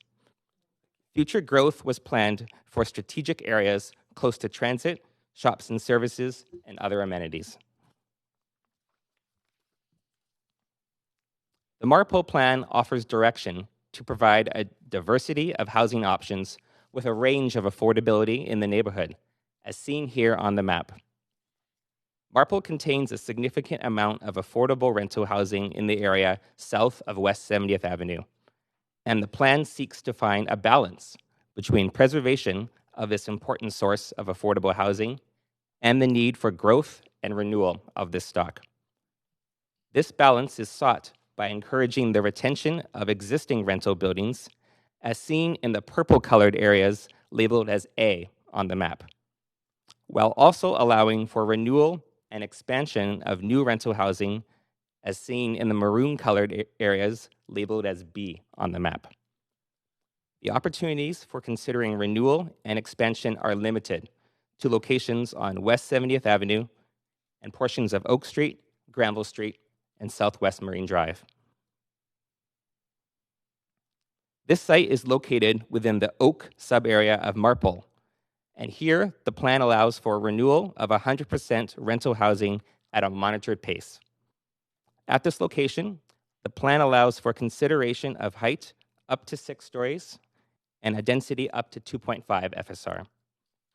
100% secured rental housing is required in new developments that are in existing RM zones, such as this one.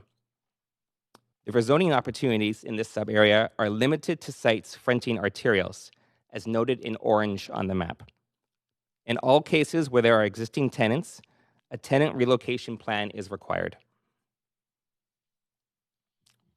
The plan seeks to monitor the pace of rental redevelopment in Marpole's RM3A area by noting the number of applications, the number of existing rental housing units affected, and the number of new market rental units proposed within each council report. As seen in this table, since the plan's approval in 2014, uptake has been modest, with only 2 rezonings in the RM3A area that have been approved. One on Laurel Street in 2017, and a second on Oak Street in 2018. 2 additional applications are currently in review, one on Granville Street and the application before you tonight. Regarding engagement, 2 meetings have been held with the existing tenants. In addition, 2 engagement events have been held for the general public. A pre-application open house in December 2017, and a city-led open house in June of 2018. Feedback from these open houses have been minimal. Comments received included support for the addition of new purpose-built rental housing in the neighborhood. Support was also given for the proposed height and massing as being an appropriate design response for the site. A suggestion was received to consider decreasing the amount of vehicle parking and increasing bicycle and car share parking. Concern was heard regarding the affordability of the new units. Staff note that the proposed vehicle and bicycle parking spaces meet the requirements of the Vancouver Parking Bylaw. Regarding affordability, the starting rents will be less than the maximums permitted under the DCL waiver. Current tenants will also be offered a right of first refusal to return to the new building with a 30% discount on the proposed new rents. I'm now going to pass it over to Chris Puzio, housing planner for this application, who will walk you through further details of the proposed new units and the tenant relocation plan.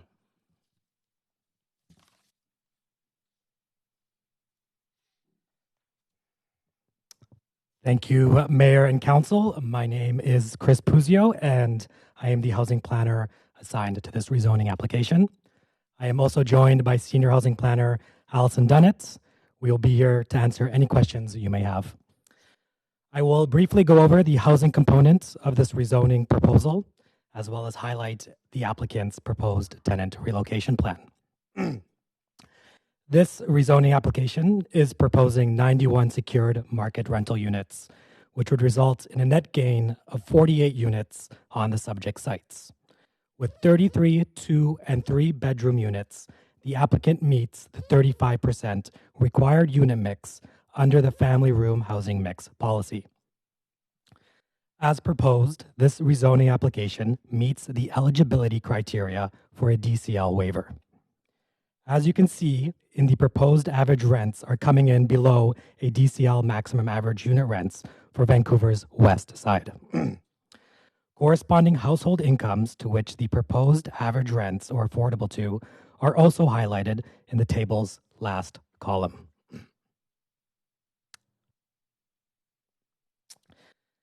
This table compares some of the proposed rents with examples of household incomes and professions that could afford them. For example, for the studio units at $1,575 per month, single income household examples that could afford this include trades and other professions, such as teachers, logging machinery operators, urban planners, librarians, miners, and people working in manufacturing. For the 2-bedroom units at $2,450 per month, 2 income household examples include a carpenter and legal secretary, bus driver and IT professional, or an insurance salesperson and crane operator. These example professions assume that 30% of household income is spent on rent. Speaking to what is currently on the subject sites, the existing sites contain 43 units across 2 buildings. The existing average monthly rents range from $693 to $1,100 per month. The length of tenancy on the subject sites vary, with majority of the current tenants holding a tenancy of less than 5 years. One tenant has been living on the site for 22 years. Some other items relating to affordability to note. Currently, the average rents in the existing project are lower than both the average Marpole area rents and citywide average rents. And finally, the Marpole neighborhood vacancy rate of 0.5% is lower than the citywide average of 0.8%. This application is being considered under the new tenant relocation and protection policy approved in June 2019. The yellow memo you see in front of you highlights how the applicant has made changes to their initial TRP in order to meet the new TRP policy requirements. These changes include increased financial compensation and greater supports for tenants who face barriers to housing. The applicant, in some cases, is going above and beyond the requirements under the new TRP policy. This includes the applicant offering financial compensation for all units, increased compensation for moving costs, and a right of first refusal discount of 30% for returning tenants. The applicant has hired a dedicated tenant relocation consultant to help tenants with finding alternate accommodation. The applicant has also distributed tenant need assessment surveys and has committed to gathering tenant information throughout the relocation and development process. The applicant is required to offer all eligible tenants 3 options that meet the tenant's housing priorities. This can include prioritizing housing options that focus on the tenant's budget or neighborhood choice. Finally, the applicant has committed to continue their efforts to identify tenants who may face barriers to housing. This includes tenants who identify as low income. If and when tenants come forward and identify as facing barriers to housing, the applicant has committed to supporting them by securing units affordable to those tenants. Staff require proof that tenants facing barriers to housing have been found housing affordable to them. Staff would like to clarify that the tenant relocation plan put in front of you today is a draft plan and can change depending on new information and changing circumstances of the tenants. Staff review the tenant relocation plan at various stages of the project's development, including development permit issuance, occupancy permit issuance, and occupancy permit issuance. Staff, at the request of council, can provide an update of the applicant's tenant relocation plan throughout the project's development process. I will now hand it back to Scott.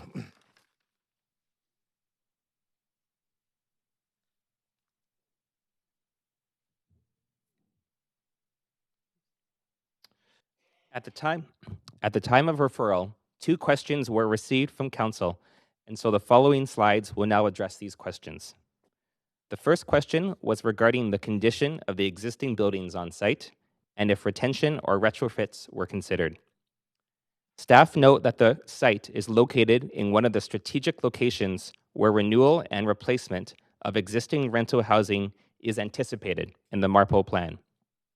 Staff have been advised by the applicant that while maintenance has continued on the existing wood frame buildings, they were built in 1954 and 1969 respectively, and are close to the end of their efficient economical life. And so the applicants have chosen the opportunity to build new expanded rental housing here. There was also a question regarding the proposed building's construction material and why the starting rents are below the maximum DCL waiver amount. The building construction is typical of new mid-rise apartment buildings in that it includes 4 stories of wood frame and 2 concrete floors. As for rents, although Marpole is considered a West Side neighborhood under the DCL bylaw, new rental projects are not able to charge the maximum amount as allowed under the DCL waiver, and so instead, the proposed rents are based on the local neighborhood rental market. In conclusion, staff recommends support of this application, as it is consistent with the land use, housing, and built form policies of the Marpole Community Plan. If approved, the application would contribute 91 rental units, or 48 net new, towards the city's housing goals as identified in the Housing Vancouver strategy. It would also result in an increase in the number of family units on the site. The proposed tenant relocation plan meets, and with some components exceeds, all of the requirements of the tenant relocation and protection policy as approved by Council in June of this year. The application also meets the criteria requirements for a DCL waiver. Thank you. Staff are available for any questions you may have. Thank you very much. Is the applicant team here this evening? And would you like to say anything?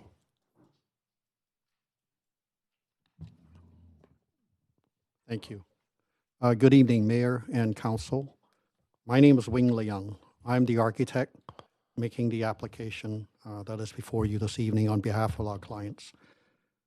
We've read the policy report and staff recommendations in the appendices for the requirements for the design development and urban design requirements. We're comfortable with the requirements and we're confident that we can meet them. I'd be happy to answer any questions that you may have on the buildings. Thank you.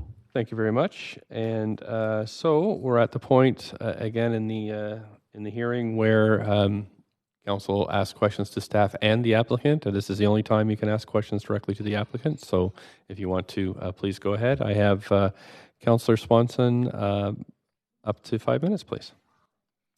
Actually, my questions are for staff. Okay, you can ask them now if you like. Okay. 2 questions. Have we heard if it's possible to find alternate apartments in Marpole at similar rates to what people are paying here now? Is the first question. And the second one is, if this developer can give right to return rates at 30% below market, I'm wondering if other developers could too, and are we asking enough of them? Well, I'm just going to jump in there. We're just talking about this proposed development, the one on Oak Street. So we're not having a policy discussion here this evening. So if I could just get you to contain your questions to this specific application in this quasi-judicial hearing.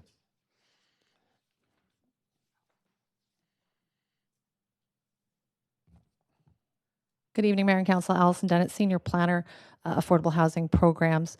So to the first question about availability of rental housing in Marpole, similar to the rents that existing tenants are paying today, you saw on the slide deck the low rents and that they are low against the average market rent in Marpole. Marpole also has a 0.5% vacancy rate, so lower than the city average. So I think it's fair to say it will be challenging to find rents for current tenants in that neighborhood at their existing rents.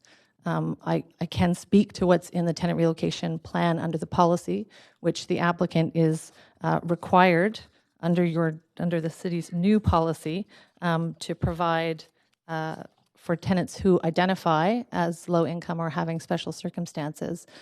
They need to find them alternate housing that is affordable to them at 30% of income and provide that verification prior to occupancy permit. So I think to sum up, it's a challenge. The applicant has committed in their tenant relocation plan to undertake that challenge, and staff will be monitoring them in the progress of that. So it sounds like it's not really a very realistic expectation to be able to find that. And I'm wondering if it can't be found, is there a plan for the developer to top up rents that can be found? Yeah, I will read directly from the tenant relocation plan the applicant has submitted that references the new provisions in the new tenant relocation plans policy as of June. And I quote, for low-income tenants and tenants facing other barriers to appropriate housing, the applicant will assist these tenants in securing an affordable housing option, e.g. another unit in the applicant's portfolio, a non-market unit, interim measures until a permanent option is secured, and provide proof the housing has been secured, e.g. a tenancy agreement. So we will be looking to the applicant to demonstrate to us that any tenant who is identified as low income or having special needs, that something is put in place so they are renting at 30% of income.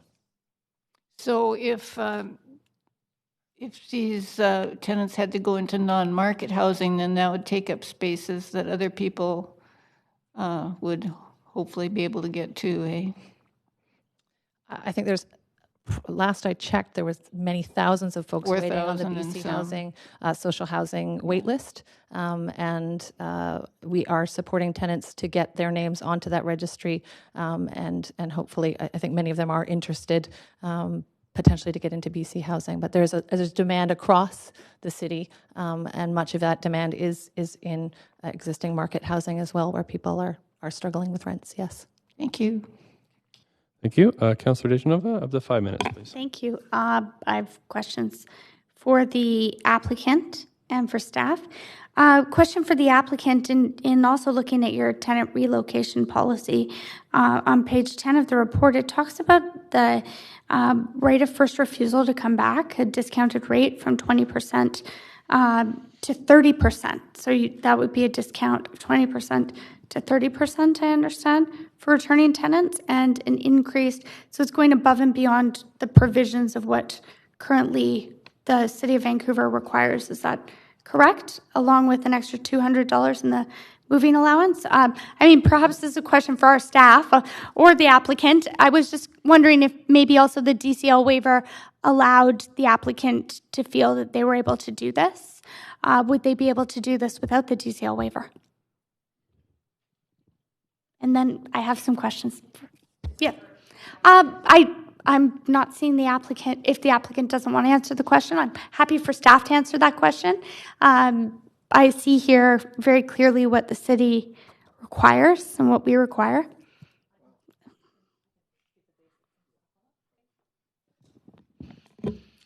I just want a couple points, and then maybe the applicant does want to add something to this.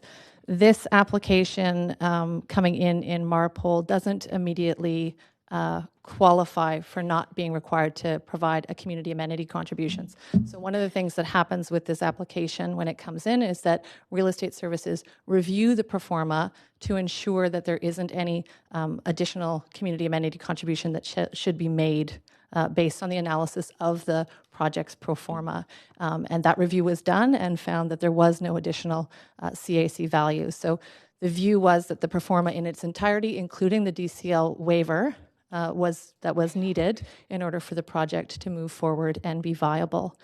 I would let the applicant speak to their motivation or ability to enhance the discounted rent for those units. That's something that they've offered. They weren't required to do, and they have made an offer of, but they could speak to where that fits in their longer-term business plan. Staff couldn't conjecture on that. Great. Well, I have you here, though. On the other side, I also understand that we actually have people in our city that are also overhoused, that aren't quite able to make it to that next level of rental or affordable homeownership. I'm really looking forward to BC Housing's new program. I think there were 13 motions I moved forward because of that. But in looking at that as well, you said that this, for newer rental stock, is one of the more affordable projects in Marpole. Would we actually see this be more affordable for a different group of people? Like, for instance, I see it says something like, is it 30 or 33 units I'd read earlier instead of 3 family units? The size of I suppose, family unit housing to what's currently offered?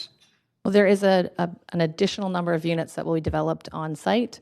I would let the development planner speak to the proportions of units, but generally the Rental 100 program is intended to incentivize the development of market rental housing that provides an opportunity for those who can't afford ownership in the city. And you saw on that table some illustrative examples of the types of careers people might have and the types of annual household income who are looking for a housing that they can live in long term, and with the security that the housing is secured as rental housing for 60 years or life of the building, which many households are looking for. And so that is the intent of the program. So people moving into these units could perhaps free up, on the other side of that, more affordable rental as well. Is that fair to say, considering that I suppose one example is given of that type of housing? I just like to look at it in the whole policy perspective, and I see this. The report says that this meets the policy. One more question for you is, how does this fit in our housing plan? I'm looking at this application specifically, but in understanding that true affordability will probably be reached 25 to 30 years into a project, that's sort of the spot where the building is old enough that perhaps there's more affordability there, but at the same time, it's serving a purpose in providing rental.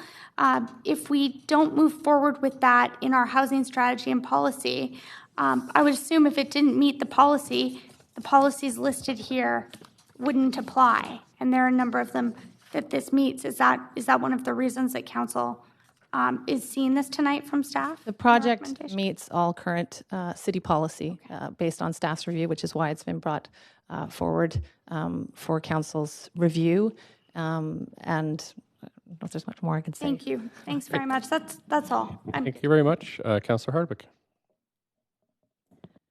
I'd like to, I think it's the Mr. Erdman. Did you actually say that buildings built in 1954 and 1969 were past their sell-by dates? Not in those words, no. I'm paraphrasing, but you get where I'm going with this. Yeah. No, I just stated that the buildings are reaching an older age, and the applicants have indicated to us that they are nearing the end of their efficient economical life. And at this location, they have the option to renew under the plan, and that's the option that they have chosen to pursue. Okay, well, I would suggest that that's still pretty young from where I'm sitting. I'd like to look back at the slide that you put up around public consultation and the support comments received. I was struck by how few people responded versus the number of people that are here today, for example, and the number of responses that we've been receiving via email.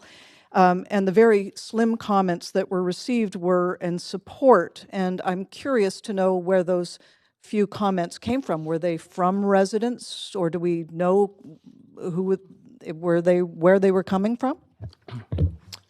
So the comments that I had summarized in my presentation, as you noted, there were 3 on the city's comment forms.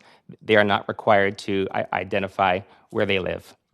So they could have been coming from supporters of the developer, of the applicant, then? So our open houses are open for engagement to anyone who is interested in sharing their feedback. And yeah, as noted, staff don't ask for addresses or names when we're seeking feedback. Okay, thank you. Okay, Councillor Boyle. Thanks. I have 2 questions for staff at this point.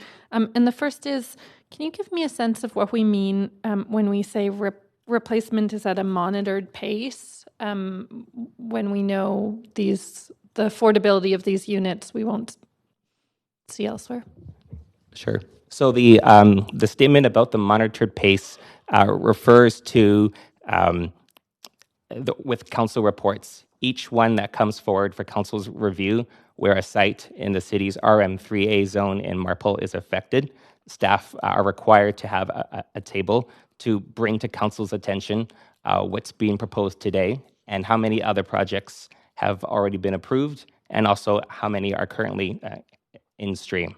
So it's a way of measuring the pulse of what's already taken place and what's being reviewed now. Okay. Is it specific to that neighborhood?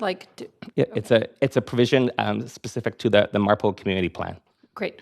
And can you also clarify for me if we don't approve this rezoning, what else is allowed? What's likely to happen on the property?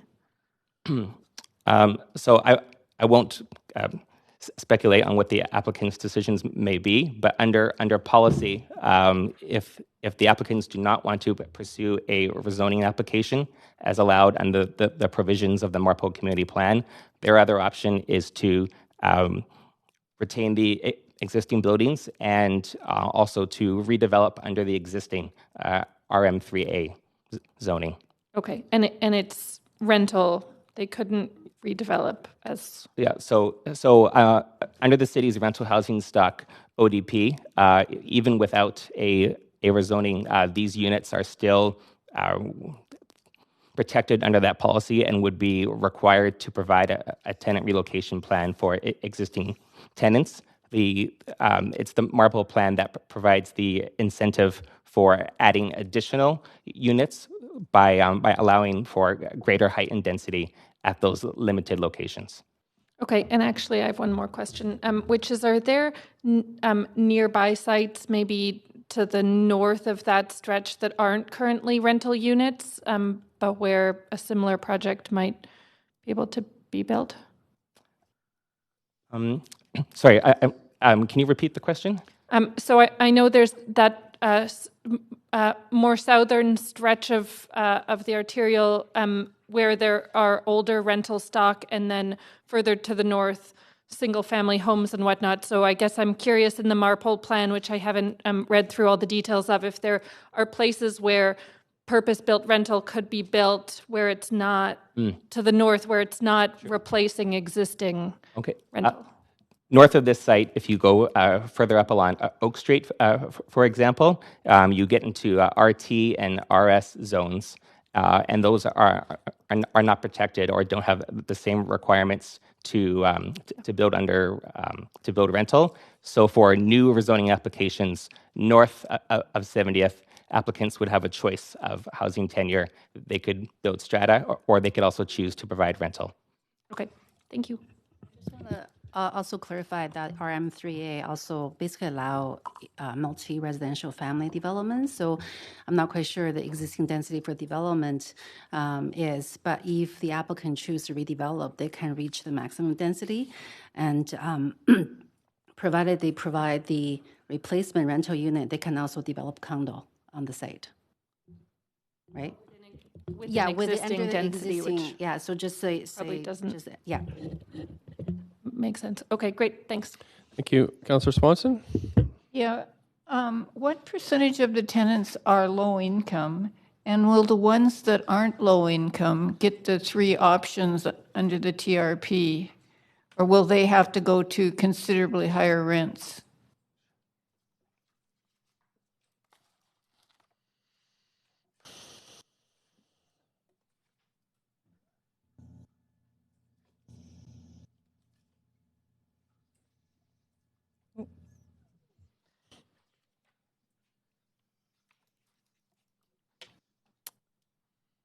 So under the applicant's tenant relocation plan and under which meets the existing tenant relocation policy, the applicant must find 3 location options that best meet the tenant's identified priorities as detailed in the tenant needs survey.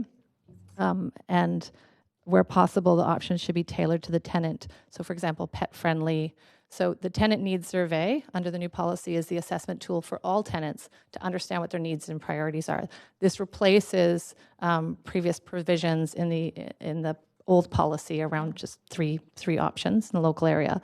This was identified as an opportunity to see applicants tailor the new housing opportunities through the tenant relocation plan to individual tenants' needs and priorities. Some tenants, budget will be their primary constraint, others pets, others neighborhood, and so the tenants' needs assessment is to figure that out with them and help find 3 alternate accommodations that best meet their needs.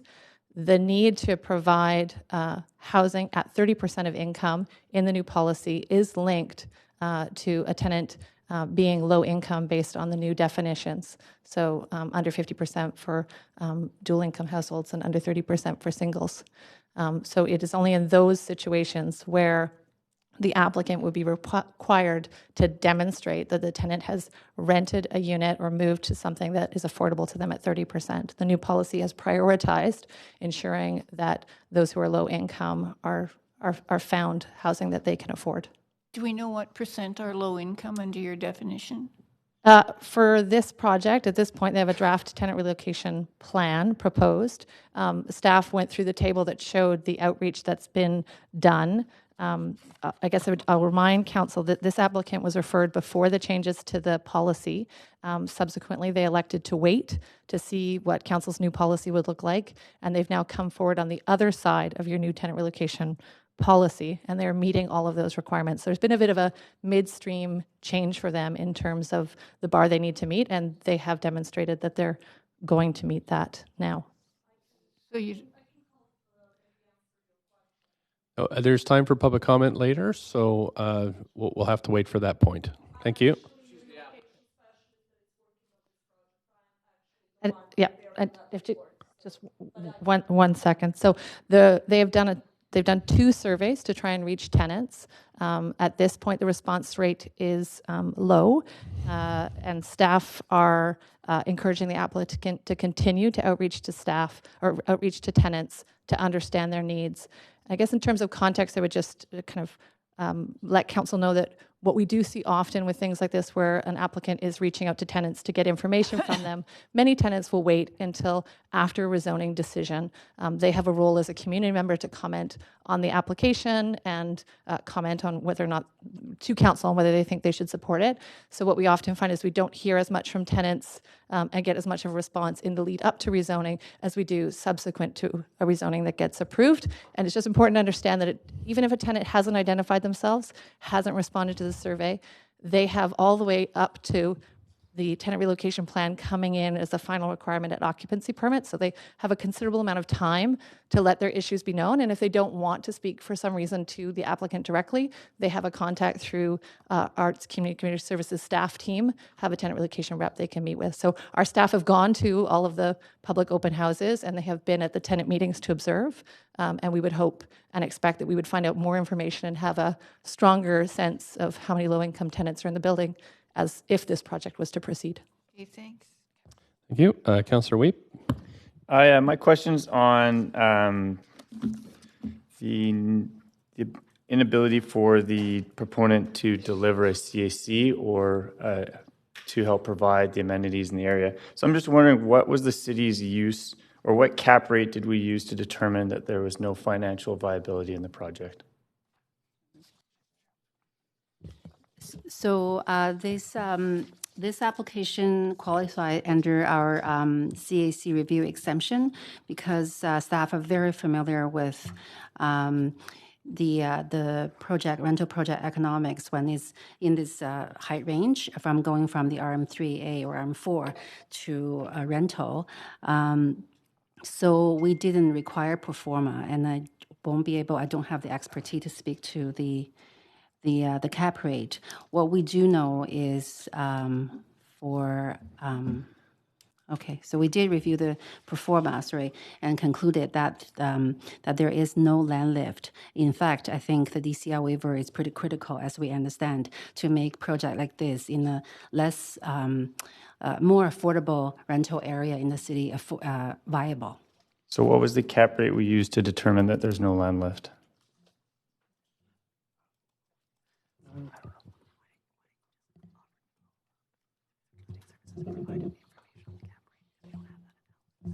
So we don't have that information, but I will ask staff to follow up.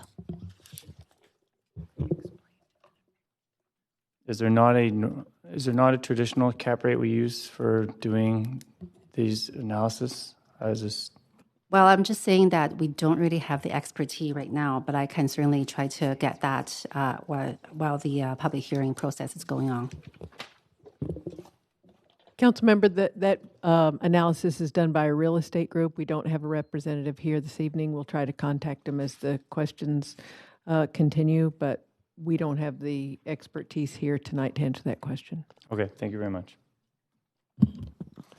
Great. Councillor Carr. Yeah, thanks. I just sent some questions on referral, so I'm just going to repeat them because I didn't quite hear the answers to them. One of them was around the condition of the building on site. You did state that the buildings had reached the end of their economic life. I'm sort of interested in their physical life. I mean, are these buildings deteriorated? Have we done an assessment? And do we regularly do assessments on these buildings to determine whether or not they could actually be retained and retrofitted? Perhaps in a moment, I will also defer to the applicant to speak a bit more about the specific details of the existing buildings. But from a staff perspective, the opportunity or the ability to consider a rezoning application at this location is not based on the building's conditions, but it's based around the opportunities outlined in the plan, which outlines where an application may or may not be considered. So it's driven by those considerations as opposed to building condition. Yeah, I'm curious how we apply the statements that are clear in the Marpole plan around preserving and renewing existing affordable housing. I'm quoting directly from the plan, along with providing additional affordable housing. So preserving and renewing. If we're only ever looking at development potential, where are we assessing where we should be preserving and renewing? I mean, if not at this site, are there, I mean, do you do this site by site? We don't do it site by site on every project that comes in proposing redevelopment, but I would speak broadly to the Housing Vancouver Plan and the existing policies of council, which do aim to balance renewal of existing affordable rental stock and protect that stock, along with ensuring there are opportunities for the building of new rental housing. Some of the challenges we find ourselves in today are from decades of non-investment by senior levels of government in private market rental housing, leading us to the point where we have many older buildings that need investment, and also we have a lagging supply to meet the new demand within the city. So there are different policies that exist, there are different opportunities. The issue of reinvestment in our older rental stock, I think speak for the Housing Regulatory Group. They are doing research into this and trying to find ways, working with other levels of government, to ensure retrofits and incentivize that work to protect some of our older stock. But it is not every building that we put through that rigor and direct it on its course. The applicants have an option to do with a private market rental building under policy what policy allows, and we try to balance that across the city. Mm-hmm. Okay, thanks. And just to add on to that, perhaps actually if we can put my presentation back up on the screen again for a quick moment.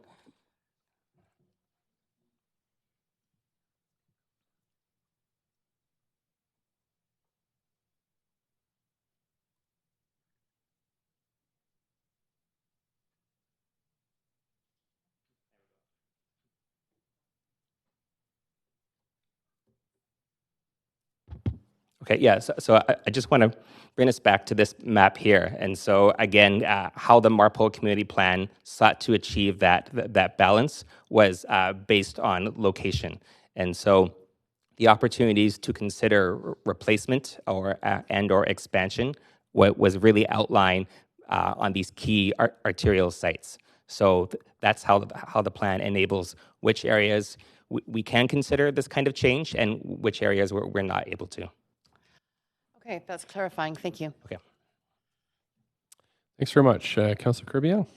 Thank you. I just wanted to follow up on an earlier question and ask a clarifying point for my own benefit, I think, as well as for a lot of the folks that are here tonight.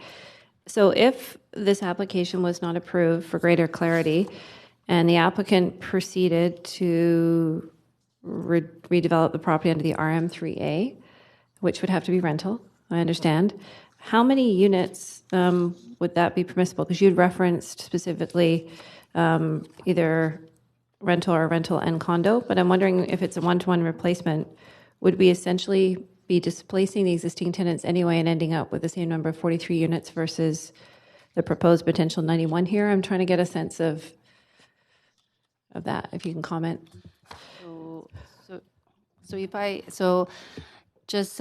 I would only be able to speak what's allowed under RM3A and also what's controlled under rental housing stock ODP. Yes. So if the applicant choose to redevelop rather than reinvest into the existing stock, I'm just looking at RM3A usually allows 1.45 FSR density, and I think it is quite possible that what they're obligated to is replacing the existing 43 rental units, and we wouldn't be able to mandate family housing requirements because it's just that's what the ODP currently worded. And then in addition, I would see if they're looking at two buildings and one building can accommodate 43 rental units, they could be build another building, and that would be their tenure of choice. Okay, so put another way, just because I want to make sure this point is clear, if for whatever reason council chose not to proceed, one option the applicant has in the existing zoning would result in half of the rental units potentially than the current application that council is considering at the public hearing now. That's right. Under RM3A zone, a portion of the building can be. And it would be up to the applicant in that case to either redevelop or reinvest in the existing building. Yes, and just so that I clear, we haven't really had that conversation with the applicant. Right. I'm just asking just in understanding the possibilities available under the existing zoning. So that's very helpful clarification. Thank you. Councillor Fry. Thank you. So just in your work with the applicant, I'm curious because it seems that the TRPP and the starting rents are sort of more generous and more reasonable than some of the other projects we've seen. So what's changed aside from our policy direction, of course? Have we found ways to achieve different kinds of savings in these projects, or?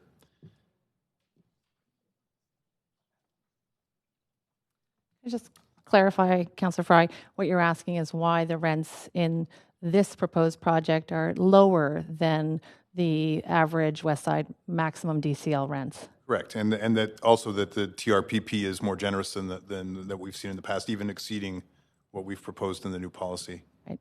The proposed rents that the applicant has put in place are reflective of what the applicant believes and intends to rent the units at in the Marpole area.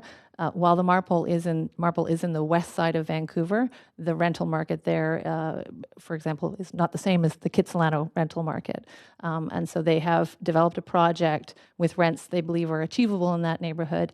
And based on the review by Real Estate Services that we talked about earlier, they see no additional value that should go to community amenity contribution in the project. So they've got a viable project at these rents, and these rents are lower, which is reflective of the area and what the market will bear. So these rents are entirely dictated by the market, nothing to do with the pro forma and the performance of the land economics and that kind of thing. Is that, did I extrapolate that?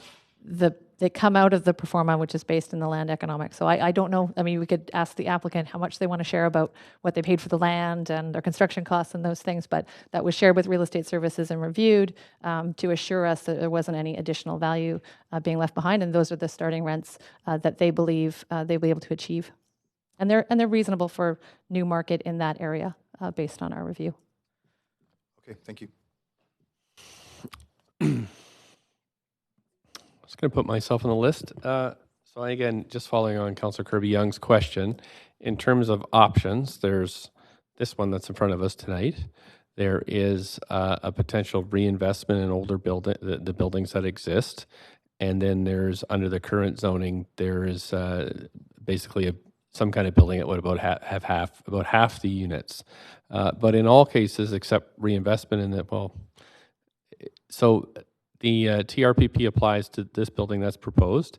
It would apply to the one under the hypothetical building we've been talking about that would have half the units. What happens if the owner decides to kind of upgrade the building that was built in 1954? I mean, presumably there would be a lot of work in those buildings to kind of get them up to speed. Does the so it presumably would affect the tenants in there anyway. Does the TRPP apply to if there's major renovations in that building to get it up to a better standard? If an applicant applied for a development permit, and I'm not going to speak to this site in particular, but generally a development permit, a tenant relocation plan can be attached to that development permit application. Okay. So in all three cases, the two hypothetical ones and the one we've got here, is that the TRPP would apply to all it could apply to all of them. Depending on the scope of work in Right. that and what's proposed. Yes. And we've talked about this previously at council about the challenges around scopes of work and triggers. Perhaps the applicant could give us a description of the older building and what kind of shape it's in, just to kind of try to paint a picture for us as to the kind of condition of the two buildings. Would that be something you could explain for us?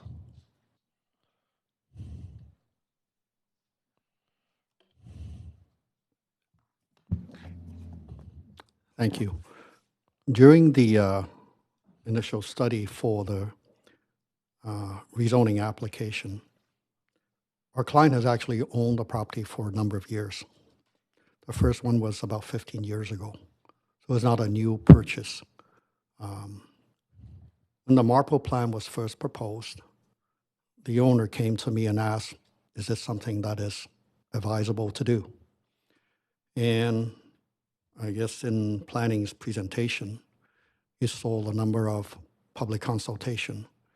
And this is a council and planning initiative in the Marple plan to propose renewable new rental housing stock in limited arterial area.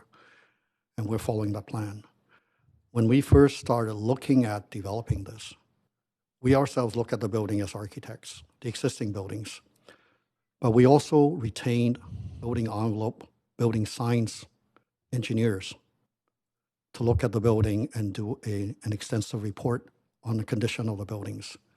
And that was done by WSP, and I think for those in the professional industry, I'm sure you know WSP's reputation. The older building, I would say that the two buildings, although they may sound like 50 and 60 some odd years, doesn't seem to be too old.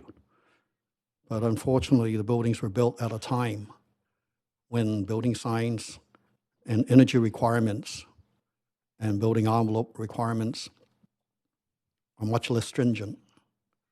We're now looking at greener buildings, greener energy sources. So the older building was wood frame and face seal stucco with zero insulation in the walls.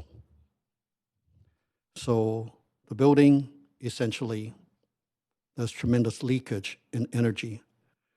And being face sealed and single glazed windows, they do leak, and it's been sealed.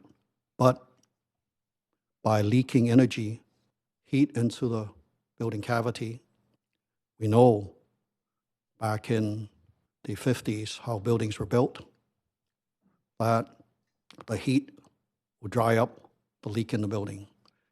So it is not an energy efficient building at all. The mechanical services, the boilers, the electrical services in the building were also reviewed by consultants, and they're nearing the end of their current serviceable lives. Can these be all renewed? Of course, but there will be tremendous disruption to the tenants, because once you start opening up walls, we run into other environmental hazardous situations such as ballasts and fluorescent lights and asbestos in walls. So there will be tremendous cost, and one looks at whether it is advisable to be putting in that amount of money into really tired rental stock that we have. The second building, built in the 60s, is a little bit better. It has 2 inches of bad insulation, but again, it is a face seal stucco wall. And so for face seal, it does not meet the current, what we now know since the leaky condos in the 80s and 90s that it doesn't meet the envelope requirement. And the 2 inches of insulation doesn't meet anywhere near the energy requirements and the building bylaw requirements, and is not, again, not an efficient use of energy source. The Do you building, think, we're just at the end of my 5 minutes. Do you have any as a statement just to kind of, you like to punctuate this with? I would also submit to council that the owner is also a conscientious owner, and they have been putting maintenance and upkeep in the building, as evidenced by new roof about 15 years ago when they first bought the building. So it's not as if they don't invest in the building, but given council's initiative for Marple Plan and considering how the buildings were built and what it requires to bring it up to current standards, it seems like a good idea to follow council's initiative to bring in 91 new rental units versus the old 43 somewhat tired rental units. Okay, thank you very much for your time this evening and your answer. Okay, so I don't see any more questions from council. So now we'll move on to hear from the public, and we have quite a speakers list. Let me get a note here somewhere.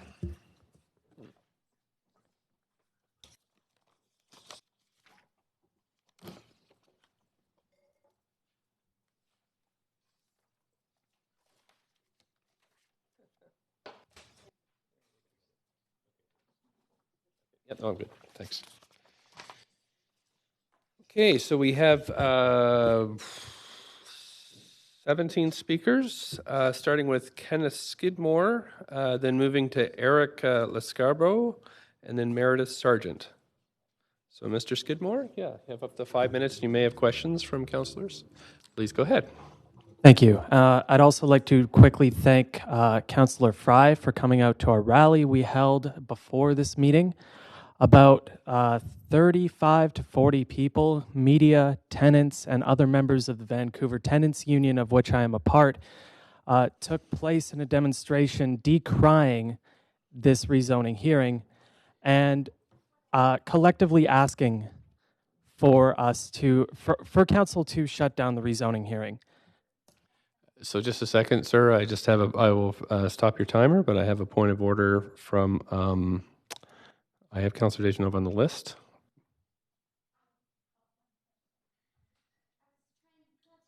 Speaker, I also was going to wait and see if the council member who the accusations were made of was in the room, but they would have to watch this anyways before voting on the matter.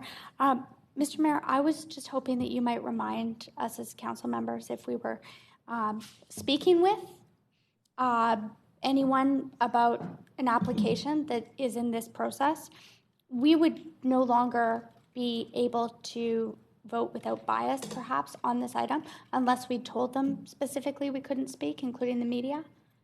Is Sure. that correct? I'm not going to accuse anyone of anything, but considering the information, I just wanted to clarify that that's the process. And can I clarify as well that actually we're just in the middle of a procedure point here. So what I'll do is ask the city manager to perhaps as we continue on with your Not presentation. accusing anyone of anything. I got you. So just to perhaps if you could, as we're going through the speakers, just to remind us the specific section of the public hearing process and the guidelines and from the charter about our impartiality and what we have to do to maintain that. And then we'll come back to you with your answer on your point of order, Councillor Dejanova. Is that okay? If it's appropriate. I don't think you need to answer right away, but I just... I'm happy to speak to it right away. Sure. As I think we've all talked about a number of occasions, a councillor should not be speaking with members of the public or interested individuals about a particular application between the time that it's been referred to public hearing and the time of public hearing. That doesn't mean that they can't go and participate, observe an event, or be outside observing a rally, but they shouldn't be engaging with people and taking new input in about that particular application. It is incumbent upon the councillor, if they believe they have been in that situation, to declare that they maintain an open perspective and open mind on the particular application. Okay, good. Thank you. And Councillor Kirby-Yung, did you want to further that? Can I put you on the list there? Question to be able to respond to this since they had left the room? No, it's a. They didn't have a chance to respond No, to that? that's not. It's just a point of order. Is a clarification on the procedures. We have a clarification from the city manager. Okay, thank you. Okay, thanks very much. So, sir, you can continue on. I would just like to clarify really quickly that the councillor in question did not engage with us in any meaningful way other than that of an observatory role. That being said, I'd like to continue on with my presentation now. The buildings that we're hearing tonight are filled with low-income tenants. They are filled with some of the most precarious people that Vancouver has to offer. Their low rents and the fact that Marpole has a low vacancy as it does all play into the same sort of precarious situation that these people are in. People fill these buildings because they are as affordable as they are in general, and people fill these buildings to the capacity in which they have because these people are working your entry-level jobs, your grocery stores, your supermarkets, your gas stations. And I find it quite funny that in the presentation given before comments were received, that it was actually listed as being affordable for both machine operators and for manufacturers, people who work in those sectors, to be able to afford those buildings. I am a machine operator and I do work in manufacturing, and I assure you there is no way I could afford this development. There's no way I could afford the rents in this building.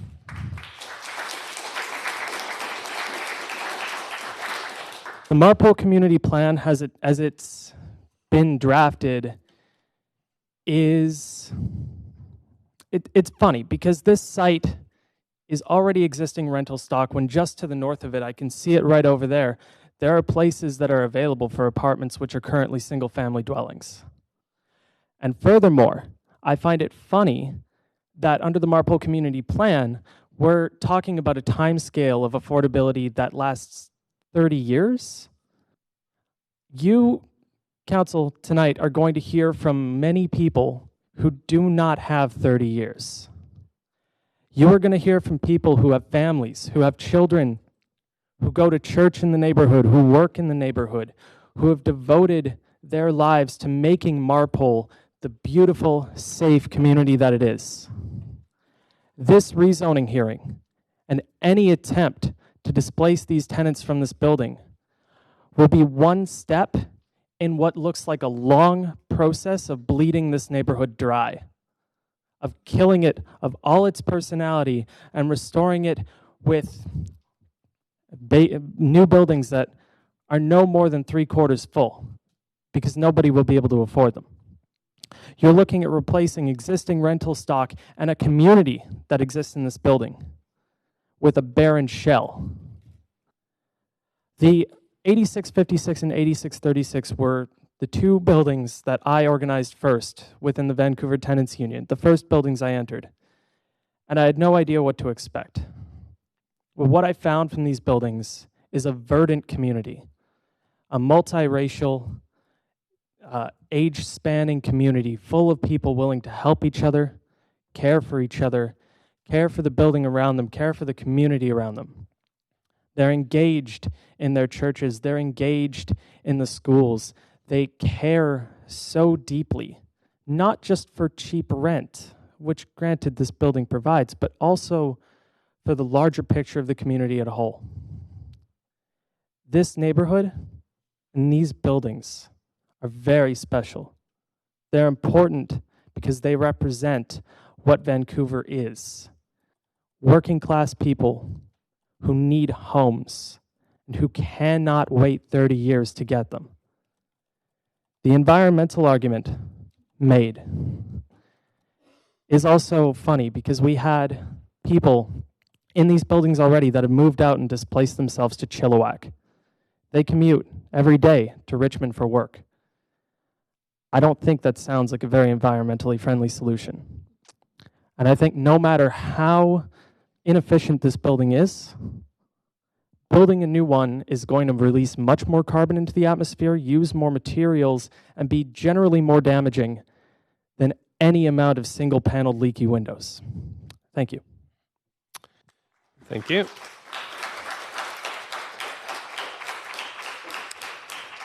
And you have no questions, so we'll be moving on to the next speaker. Thanks for coming in. Eric Lescarbot. Eric not here?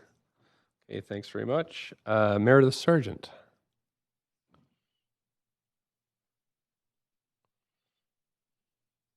Thanks very much. Up at the 5 minutes, you may have questions from councillors. I'm Meredith Sargent. I am a parishioner at All Saints Anglican Church, which is in Marpole, right smack bang in the middle of the purple bit on the Marpole Community Plan map. I'm opposed to the rezoning on the grounds that it doesn't satisfy the requirements of the tenant relocation and protection policy, of the housing policy within the Marpole Community Plan, nor of the City of Vancouver's Housing Vancouver strategy. We've already heard, and I think you don't need to be Sherlock to deduce, that proceeding with this development has a very high likelihood that the current tenants will be displaced from their community. Why is this important? I want to briefly describe the story of one of our parishioners. I'm going to call her Penny, who was a Marpole resident and a participant in the Marpole community and in her church. She attended church services. She attended the 2 weekly community meals that we have at St. Augustine's. She participated in the choir despite her severe and sometimes debilitating anxiety condition. She participated in the women's prayer group. She had various volunteer roles at the church. She was able to walk from where she lived to the library. She had a ferocious appetite for reading and music, which she was able to borrow from her community library. She was able to walk to the shops, to the health practitioners who cared for her, and for the community volunteering and employment opportunities that she had within Marpole. About 2 years ago, she was rent-evicted. There was a relocation consultant. There was help with moving costs. There was support for rental in another location. She ended up in a nearly empty building on Kingsway in the Cedar Cottage area. For some time, with support of friends and parishioners, she was still able to attend church services. She was still able to attend choir practice, because that's in the evenings, and still able to participate at some level in the community which she had been removed from. But with her mobility issues, with her anxiety issues, that connection with the community that supported her and that provided for her social, health, spiritual and physical needs was broken. And now, frankly, she's struggling and working hard to rebuild what she had in Marpole in another location. The Marpole Community Plan says that the aim is to protect and enhance existing rental housing and to increase social and supportive housing. The Vancouver Housing Strategy says that, and I'm quoting directly here, people of all incomes and backgrounds can participate in their communities, and that the city will give priority to support renters and vulnerable residents. Why is this important? I'm sure councillors are well aware of the work that's been done by the Vancouver Foundation and their research and reports on isolation and loneliness within Vancouver. Within the publications that the Vancouver Foundation has provided us is the following quote from Dr. John Halliwell. Community belonging is a key factor explaining differences among Canadian communities in their average levels of life satisfaction. It's also the key reason why lives in large cities are generally less happy than in smaller communities where tighter connections occur more naturally. You've heard tonight from a member of the public who has experienced himself the tight connections that are available within the Marpole community, and that is certainly our experience at St. Augustine's. The risk of isolation, says the Vancouver Foundation, is double if you are young, double if you are unemployed, and triple if you are from a low-income household. Those are the people that we're planning to displace if this development proceeds. And just 10 seconds left. And the Vancouver Foundation has also emphasised that it's the networked neighbourhoods that overcome that sense of isolation. Marpole is a supportive and functioning community, and this proposed development will exclude people of low income from that community, whereas the stated aims of the city is to include all people of all incomes in the communities in which they currently reside. Thank you very much. There are no questions for you.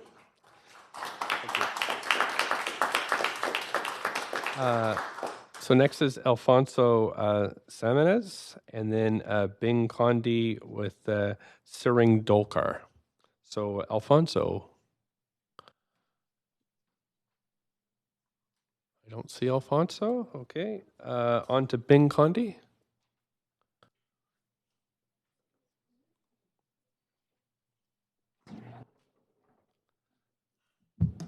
Thanks for coming in, sir, and you have up to 5 minutes. I'm sorry. Good evening, everyone. My name is Bing Konde, and I have lived in the 8656 Oak Street for almost 6 years, and the rent is really affordable for us, and they haven't increased it since we moved in, and our landlord is really good because if we have problems, they fix something wrong quickly, and so we don't have any problem with our landlord. They're really good to us.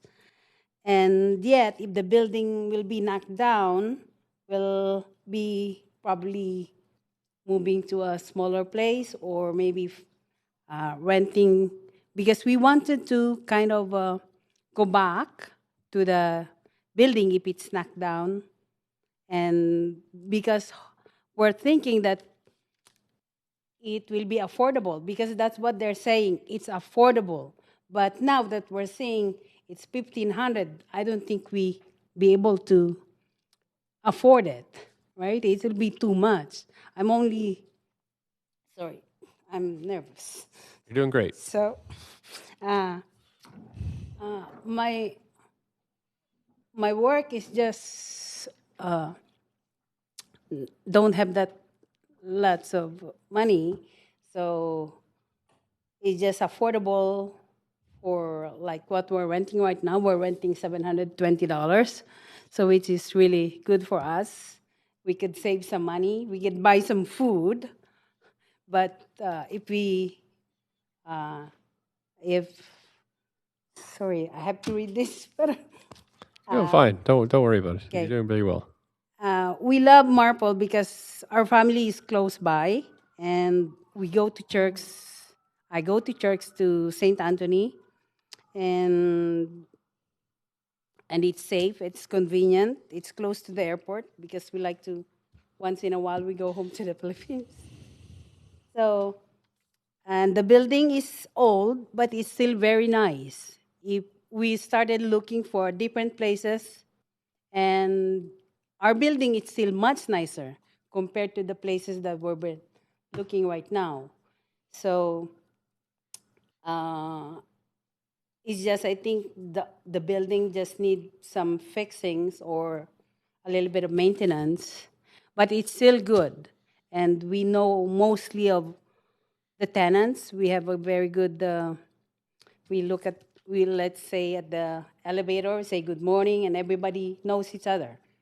Most of them, except for the new tenants, the maybe they move already. So, but it's still a good place to live. So we're just kind of.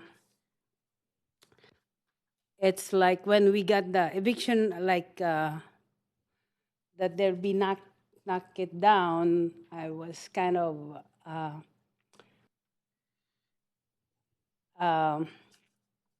stressed out. It's at the back of my mind all the time. So sometimes, every time I pray that hopefully God will gonna help you all guys to kind of help us to make the right decisions, so we're not gonna be evicted to our place. Thank you. Thank you, sir. I actually have a question for you. So, so you're kind enough to volunteer that you're paying $720 a month. Yeah. For your and how many bedrooms is that? It's just one bedroom, but it's a big one bedroom. It could fit 2 queen-size beds. So now we cannot find a new place like that. And how many square feet is it? Do you know? Just a guess. That I'm not sure. Okay. And which building is it in? Is it in the It's the 8656 8656? And is that? I'll ask later. But 8656 Oak Street. Okay, that's great. Thank you very much for your time tonight. Oh, sorry, I have another question, sir. Oh, excuse me. You have another question, sir. Excuse me. May I call you Bing? Yes. Yes. So you mentioned the landlord. You think the landlord's a pretty good guy? He is. He's Yeah. really good. So I see in the application that they mentioned that I think 31 tenants out of, I guess, the 43 units expressed an interest in returning on a new building. We do that. We like to come back. Yeah. But knowing we don't know how much, because they're saying it's affordable, right? Yeah. So we don't know how much the new rent. So Well, if it's really affordable for us, then we like to come back. I mean, according to what I'm guessing, if they're saying that a one bedroom is proposed to be $1,875 and they're offering a 30% discount for returning people, then it would be about $1,312 for a one bedroom. That's a lot for us. Yeah, yeah, okay. So you would like to return, but you can't return it at, With that, no, because like I'm earning $2,000 a month. I need to buy my food. I have to save. yeah. So nothing left. We pay our insurance, our health benefits. So Yeah, sure. never ask anything from the government. Again, Bing, can you tell me what kind of people are living in the building as well? Are there families? Are there Yeah, children? there are lots of families. They have kids. There's the new people who just move in are mostly I think, transients. They're students. Right. Do you have kids? No. Okay. Okay, no, all just trying to, thank you. Thank you, too. Thanks very much. That's it for questions. Okay, number 6 is Sering Dolkar.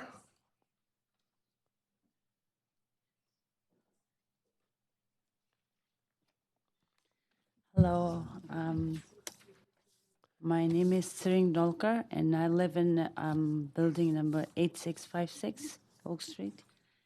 I've been living this apartment for about 6 years, and so it's kind of stressful and kind of worried since we got the notice paper under the door, and it's just like you just all of a sudden you just in your head you're thinking like, okay, now where do we go? Where to find? Where to start? It just gets worried. Like right now, it's like she said, it's a very affordable room for 2 people. I live with my cousin sister. So, and since this rezoning thing, like every time you go to work, and the Marple is for me and for my cousin sister, and most of us is like a very friendly, it's very safe, and it's very convenient everywhere to work. like they said, church and everywhere, to the airport, to the grocery store, everywhere. It's very convenient. And so every time when you go to work, coming back, you're seeing this big billboard saying rezone, and then you go again in your head like, okay, are these apartments, if we're gonna go look for, is it gonna be affordable? The rent we are paying now.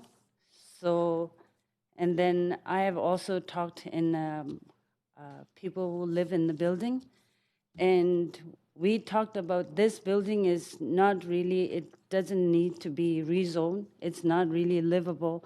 It's a livable, very livable. It's like she said, we paid $720, and one bedroom, there's 2 queen-size mattresses can fit, and even the family with the kids can fit in one bedroom, so people can save money.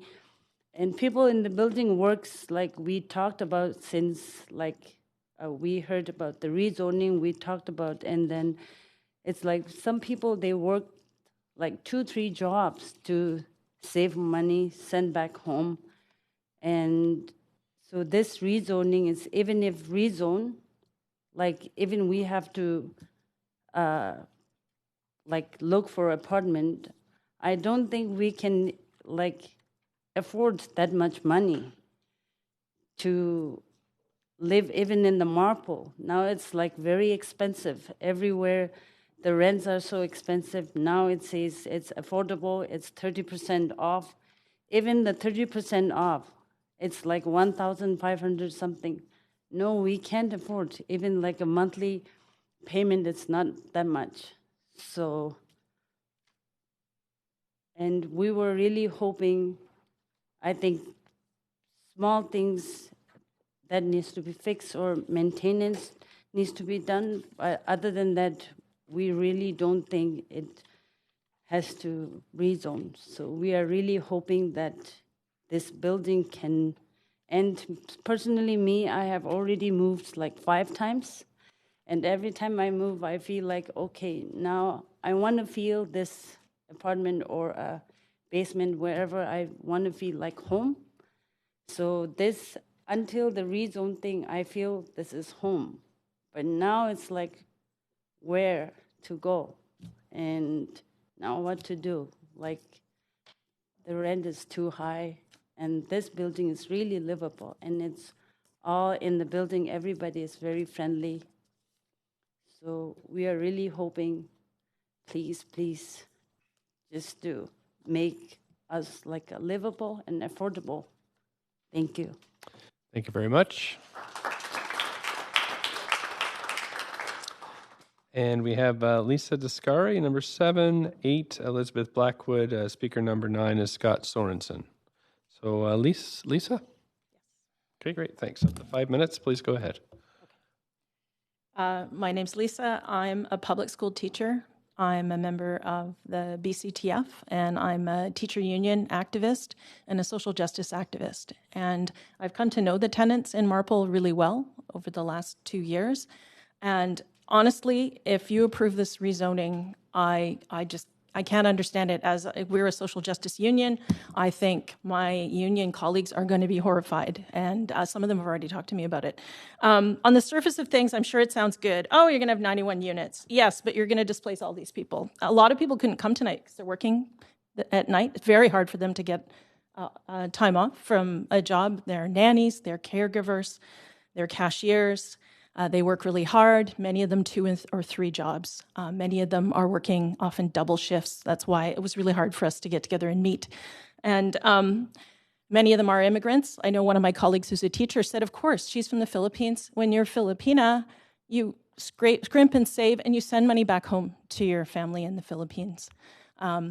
Because, that's just what you do as a responsible member of your family. And so it's not just a luxury. I think it's very hard for people like us, who have better paying jobs, to understand what it means to live on $2,000 or $2,400 a month. If you make minimum wage, and so many of these tenants do, that's what you're trying to live on. So maybe 720 sounds like some fantastic deal. It is literally all they can afford. That is already 30% of their rent. My colleague who couldn't come tonight, who's a beginning teacher, makes $50,000 a year. She pays $1,100 a month, and she said it's really tight. She's looking for a cheaper place. You saw those numbers up there. Good mental math, by the way. I'm a math teacher. Good job. Councillor Fry, you're right. It's $1,300 is the discounted 30% off. And I know people keep saying, oh, this abides by the TRPP. Well, that just shows that the TRPP doesn't work. All these tenants have talked to me. You think they haven't started looking? They've started looking. They love Marpole. They don't have cars. They walk to work or they take transit, right? We aren't kidding about, it being a green solution to live near where you work, right? And they've started looking and they're like, oh, if you're really lucky, you can get something for $1,100, but it's super small. And some of these families, the one bedroom is huge. I couldn't believe how nice and how big these units are because I've been in several of them, right, talking to tenants. So I was going to give you a little math lesson. The developer proposed rent of $1,875 a month. That's a 145% increase over the old. And I don't think there's any point talking about the discounted rate because these tenants are not going to be moving back into the building. I think we all know that, right? $1,313 a month, that's a 70% rent increase. I try and imagine what it would be like for me to have a 70% increase in my housing charge. Can any of you imagine paying that? Yeah. So, you just have to look at this. This is the most ridiculous situation ever. And we need these people. These people do jobs in our city, right? They do home care. They care for our elderly. They sell you your groceries. They, work at Home Depot. I mean, we need all these people, caregivers, childcare workers. I have a kid. Where does my kid's child care worker live? Do I want them to have to live in Abbotsford? And then how are they going to afford a car to drive out here? It's just, I'm sorry, I said I wouldn't get emotional. So developer said, I'm so glad that Councillor, I don't know everyone's name, not Dominato, pointed out, is Hardwick, sorry. Is this end of life? The building I live in was built in 1973. It looks great. It's fine. I'm getting scared now. Maybe I should be worried if it's at end of life. But it's only end of, making a big profit life, I guess. That's really what it's all about. And, this bit about freeing up affordable rentals elsewhere, that's not going to happen, right? So I think I'm hearing a little murmur of, oh, well, if we don't approve this, then you'll just get 43 units instead of 91 units. It's 6 of one, half a dozen of the other for these tenants. They're still going to be out on the street. I really don't know where they would go. So you can't approve this. Let's fight one battle at a time. Let's defeat this. And when there's another battle, we'll fight that too. Because these tenants, maybe they didn't vote before, but they vote now. And maybe they weren't all political activists, but this has been a really steep learning curve for them, and they have learned tons. And I am so proud of them. I am so super proud. They were terrified. They're like, I don't even know where City Council is. I'm going to come speak in my second language to people who are all wearing ties and suits. It's very intimidating. It's intimidating for me, and I'm a union activist. So I think the last thing I was going to say is the Marpole, I'm almost out of time. Marpole Community Plan says we should ensure existing affordable housing is preserved. How on earth is this preserving affordable housing? Please defeat this. Thank you. Thank you.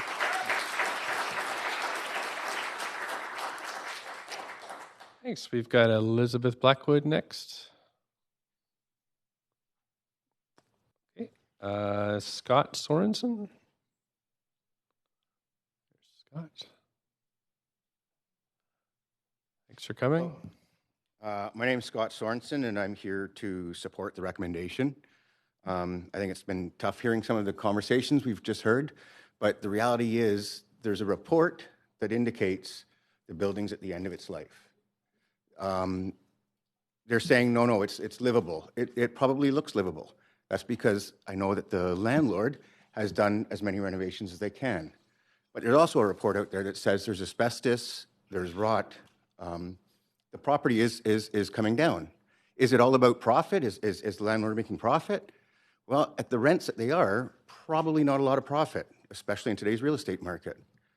I do want to say I feel for everybody, but I also feel that we've got to look at affordable rentals, and we've also got to look at expanding rentals. That's part of what the plan is all about.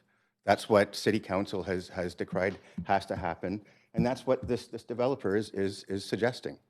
From what I've heard from the city planners, you guys are planners, right? So city planners is these guys are going above and beyond what they can do. They're trying their best. They're doing what they can.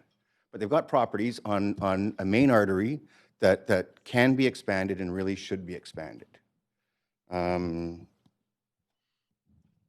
I've got 2 teens who are coming up to, in the next few years, going to be looking for their professional lives.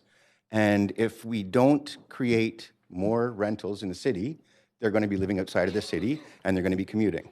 That's fine and dandy. We can't have everybody commuting into the city. We have to do something to expand. And that's, I think, was the plan that was put in place 5 or 6 years ago, is to increase rental housing. And here we have a developer who's trying to work with people. And I also heard that they've got a company they're working with that is reaching out to the tenants to help find housing. I believe that's what I heard. Now, I heard that it had a low ratio, but I've also heard from one of the people at that company that they've actually got a high rate. So I think maybe the city council wants to find out how many people they have actually been in touch with. I think that's most of what I had to say. Okay, thanks. You've got a question from Councillor Fry. Yeah, thanks, Mayor. Thanks, Mr. Sorensen. So you mentioned that some of the deficiencies of the building. Are you involved in inspecting the building, or? No, I've driven by and I've had a lot of conversations with other realtors in regards to the Marpole area and the buildings and how they were built versus how some of the other neighborhoods have been built. And there are problems with Marpole buildings that are a thin membrane, no asbestos. There's a number of issues, or not no asbestos, no insulation. So there are issues. And if you've driven by the buildings, you will see they're pretty old-looking buildings. I'm old-looking too, but we're all getting old-looking. We're all getting there. So sorry, and you don't have to answer this. Do you have a professional relationship then in the real estate world? I have a professional relationship with some people who are associated with them, but I've never worked with them. Gotcha. Okay. So, and just, I guess, where do you see the solution for these folks who, as we're hearing, right, people who work and make our city run, and where do they go when we? Well, I think that's why the city put in place a plan to help relocate people, and I think that's why the city said that people who are doing just this have to work with them.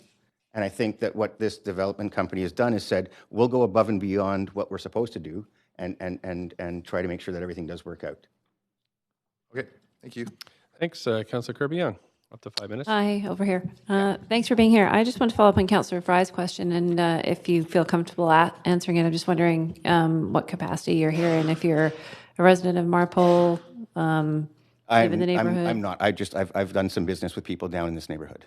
Okay, but you're a Vancouver resident? I'm a Port Moody resident. Okay. And part of the concern, I have trouble finding affordable rental downtown as well. Okay, great. Thank you. Thank you. Okay, thanks very much. Thank you. And that's it for questions. Okay, thanks. We have Zufeng Li. Great, thanks very much. You have up to 5 minutes. Please go ahead. Okay. Good evening, Mayor and the City Council. My name is Zufeng Li. Frankly, I work in downtown Vancouver as a commercial property manager and also own a condo in Vancouver. And here I'm just want to say I'd like to support this project. I did attend the last year's open house in the Coastal Hotel.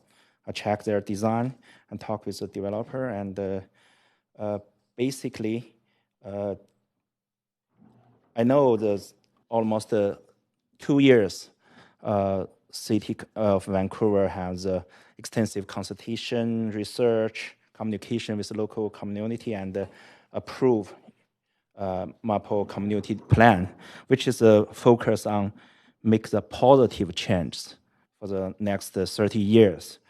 And my understanding, we are talking about the shortage of the rental unit in this city, no doubt. Yeah, I heard some friends, they moved from Alberta, from a street or IT person. They cannot. They have the job in Vancouver, but they cannot find the unit. They have to leave the Burnaby or even New West Delta. But does not mean I just wondering what's the fundamental solution for this issue. I think basically everybody know that you have to increase supplier. This is not rather than keep this as status quo, because is no way to change this situation, and it's really hard to convince or let other developer or owner think about how to make positive changes. And also, we know that this also doubles the supply. It's for this small piece of parcel in this community, I believe, my understanding, still very significant supply increased. And also we have know that this project proposal, my understanding, is totally comply with MCP, Marpole Community Plan, and also exceed the minimum requirement for the people will be replaced temporarily. And also I did check that third-party inspection report with a photo with a professional analyst. So definitely, this really convinced me. It's not just the field looks livable, and I just doubt if we cannot prove, and maybe the landlord or current owner is really hard to continuously, significantly make this in good shape. Yeah, this in terms of structure, in terms of the renovation side. And I would remind that this is sometimes, definitely is conflict, but how to strike a balance about tenant and landlord.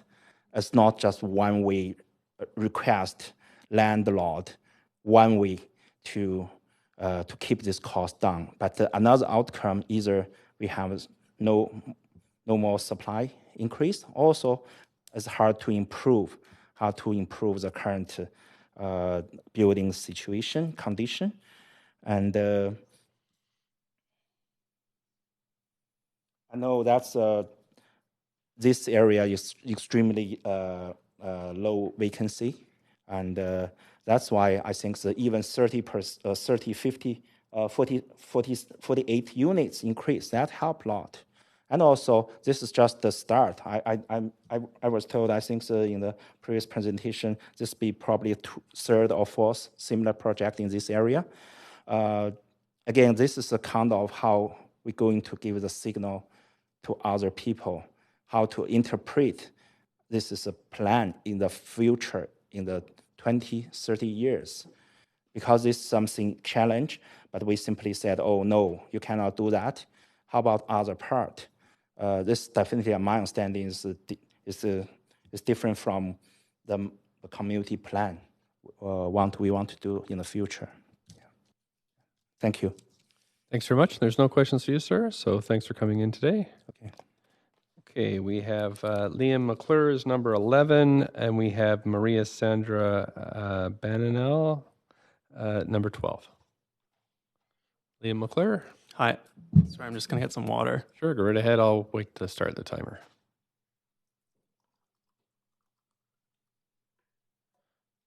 There you go. Thanks. Yeah, so my name is Liam McClure. I've done some advocacy work with the VTU, and I am sitting on the Renters Advisory Committee right now. Though I'm not speaking on behalf of either of those groups tonight, I'm just speaking as a renter and a tenant in Vancouver. And in fact, the type of tenant that would be the target of this type of development. And I just want to say that I don't think it's in the city's interest, nor is it in my interest morally to have my and people like me's interests privileged above the types of residents that already live in these types of buildings, which we sorely need to retain in Vancouver. So I'm against the rezoning. This rezoning actually illustrates a number of problems, one of which is the inadequacy of even the updated tenant relocation protection policy. It's illustrated that even where an applicant in good faith wants to exceed those requirements, no one is able to exercise the benefit of that because the bar is unfortunately set very low. And I think it's a false choice between the idea that we're going to get 90 market units versus 43 market units. If this is rejected, I missed the presentation earlier, but I think it's speculative to say that the building would be redeveloped as is. And it's a false choice in the sense that council can choose to take leadership and put forward stronger policies like in Burnaby, where existing tenants would be rehoused, existing tenants would have swing sites to live in, and existing tenants would come back at the same rent. Secondly, proponents aren't entitled to rezoning. The city has a duty to weigh and balance the public benefit of a rezoning. And frankly, here the public isn't getting any benefit because we're going to get, none of these tenants are going to be able to exercise the 30% discount. We're going to end up with slate of expensive new units. We're going to lose the affordable units. We're going to end up with net rent increases in the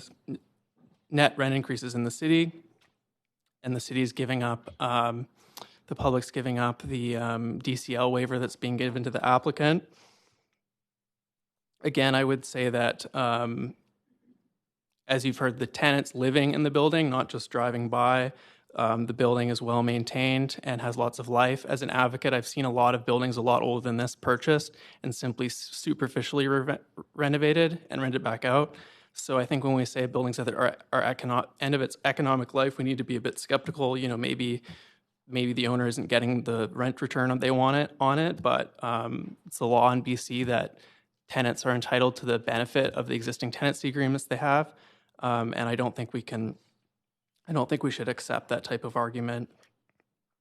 And I think finally in this case, again, I missed the presentation earlier, but it's not a new owner. It's not as if someone purchased this at the price expecting to redevelop it. There's no actual loss, this would actually be a good project, and I would, support this project if it were only a couple blocks away in a single family home area, or if it actually proposed to rehouse the tenants at the same rent. So, I mean, I think there are a lot of ways to move forward that aren't just saying, oh, we've got 90 market units versus 43 market units. Let's check my notes here. Yeah, I think that's about all I wanted to say. But yeah, I'd urge council to reject this rezoning. It would send a really bad message in terms of what the Marpole Community Plan is going to be about if it were approved. Because when I used to work as a postal carrier, I was assigned for several months to route in this neighborhood, and there's like a real community there, a lot of other affordable buildings, and I think it's really sending the wrong signal that it's essentially open season to redevelop and lose all the affordable units in one of the last sort of areas of where there's a lot of affordable housing left. So thanks. Thanks. You got some questions? Councillor Dejanova? Hi there. Thanks very much for coming out and spending your evening here to speak. Wondering, you had mentioned that none of the tenants would be able to return at the 30% discount that is outlined here in the policy report. Have you, I mean, I understand that you've talked to some of the tenants. Have you talked to all of the tenants? Do you know for a fact that nobody's going to be returning? It's just good to hear this, as I'll be asking our staff some questions, and I was wondering sort of what your experience. Yeah, I don't know that for a fact, but we've heard tonight from people who've said that they can't exercise the option. Okay. Thank you very much. Thank you. Councillor Carr. Yes, thanks so much. Have you been at all, you say that you've been active with a VTU, or have you been at all involved at this location? No. Okay. Have you had any conversations with people? What I'm interested in is why, if you have any idea, why only 14 of the 37 current tenants have provided the information to the applicant or the owner about their sort of tenant information there, that would allow them to get the housing at, well, I guess at the current, in the current plan, they could get housing at 30% of their income. They're required to have that as a choice. I mean, I can't say in this specific instance because I'm not involved with organizing this building, but I'd say in general, from my experience, there's a number of reasons tenants might not want to participate in an applicant's consultation process. They might have privacy concerns. They might have concerns about, essentially what the information is going to be used for, if there's any integrity to the process they're participating in. So I can't say in this case, but I think there are a number of reasons that people don't want to volunteer a lot of their personal information. Okay, that's good. Thank you. Yep. Thank you. And that's it for questions. Thanks for coming in today. I have Maria Bananel. Okay, thank you. Up to 5 minutes. Yes. Whenever you're ready. Yeah, thank you. Okay. Good evening, everybody. My name is Maria Sandra Bananal. I work in Superstore Marine Drive as cashier. I am a member of the UFCW Union for Retail Stores. I live at 8656 Oak Street, Vancouver, BC. Together with my family, we moved in this place in January 2016. We love our place and the community itself, the Marple community. This is the best place for us to stay, which is near for my workplace, train station, schools, hospitals, church, commercial centers, and very accessible to bus stops. A very peaceful place and great neighborhood. Last year, when they informed us about the rezoning of our building, 8656 Oak Street, I was deeply sad and anxious.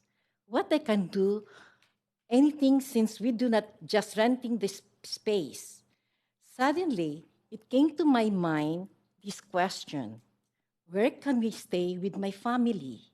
Do we become homeless?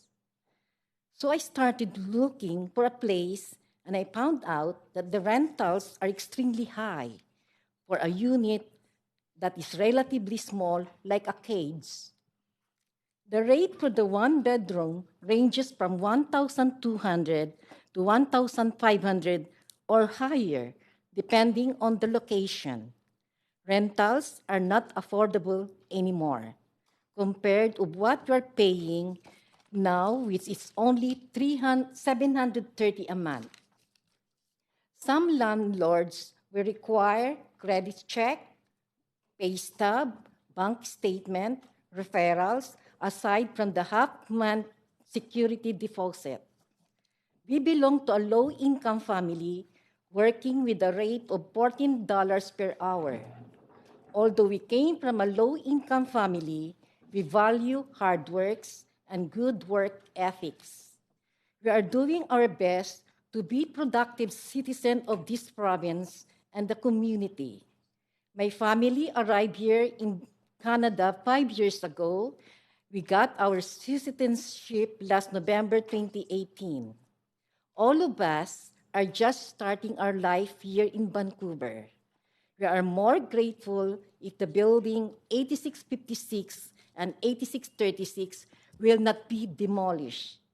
If ever the plan will push through, please help us to find a place within the Marple community, same size of our unit, affordable rent, not more than 10% of what we're paying now, which is $730 per month.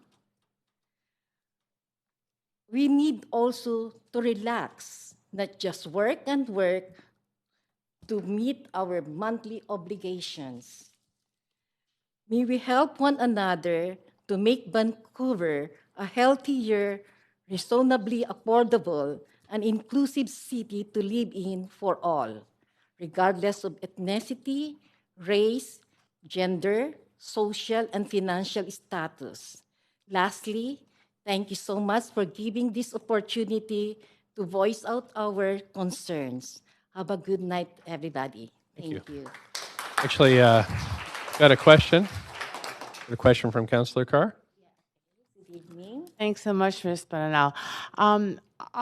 You don't have to answer any questions that any counselor asks, so please, you can say, no, I don't want to answer that. But I am really curious about why so few of the tenants have put forward their, or filled in the survey form that would enable the landlord to have to find places for you. So only 14 out of 37 people. So I don't know if you have or you haven't, but I'm very curious about why that might be, if you know why people are not putting that information forward.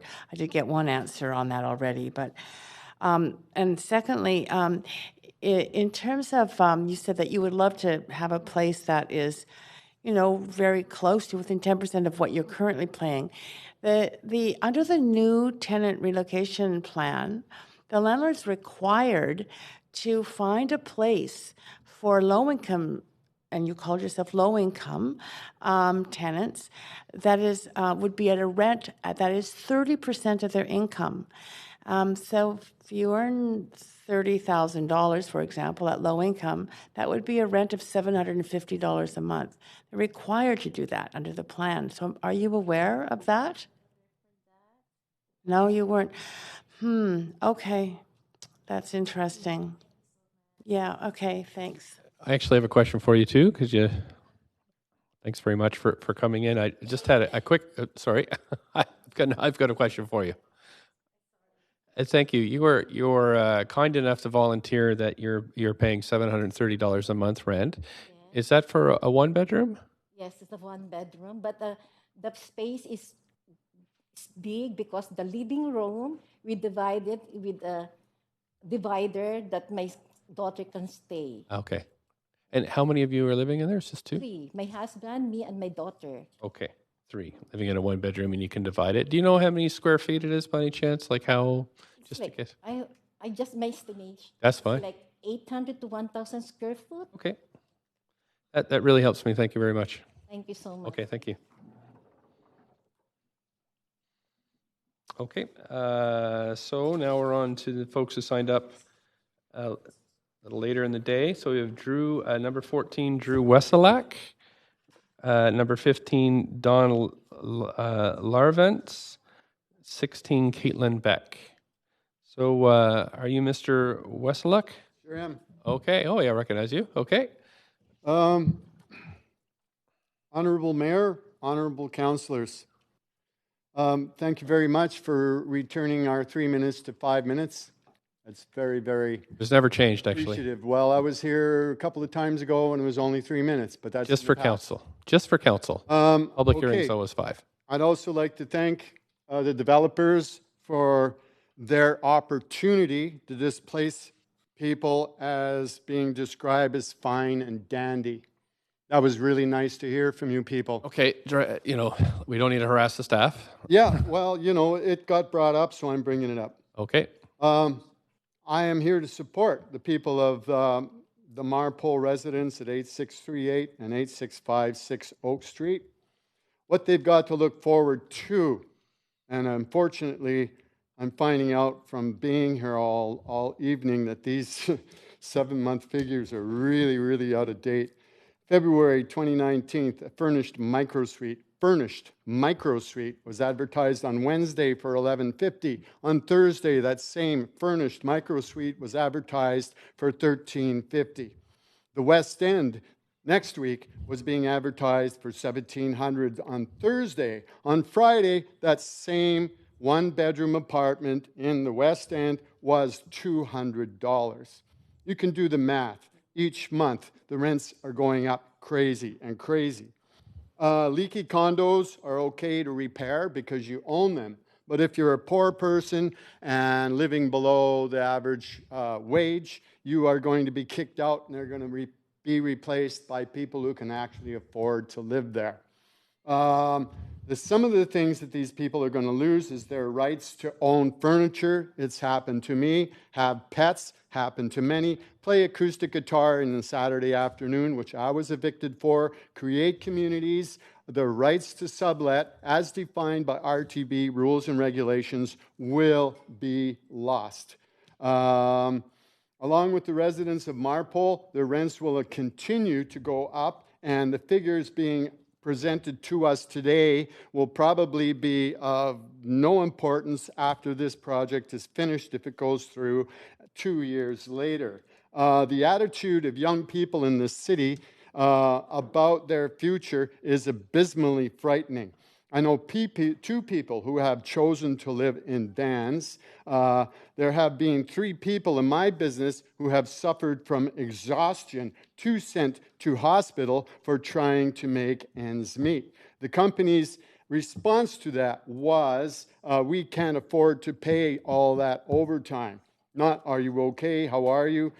We can't afford to pay the overtime to make ends meet. I know one lady who says she wants to fight for the next 10 years and then commit suicide. One person claiming his retirement plan is buying a motorhome and shooting politicians. I hear suicide. Excuse me, sir. Excuse me, sir. Excuse me, sir. In 1970, excuse me, sir. one could buy Sir. 18 loaves of bread for 1 hour. Sir.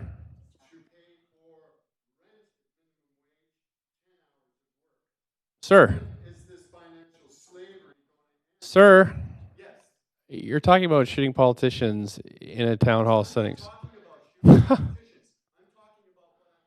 Yeah, but you're conveying it. I'm not going to argue with you. I'm not going to argue with you. Yes. So I'm going to ask you. Great. Sir. Great.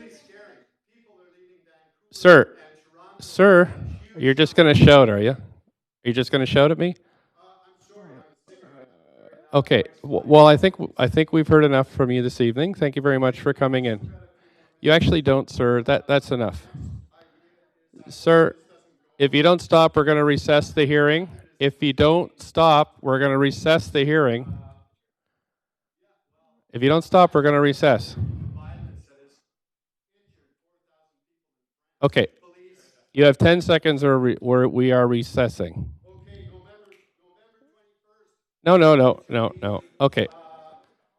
That's it. Okay, council, I need a motion to recess the hearing for 5 minutes. Thank you. Second. All in favor? Thank you. We're recessed.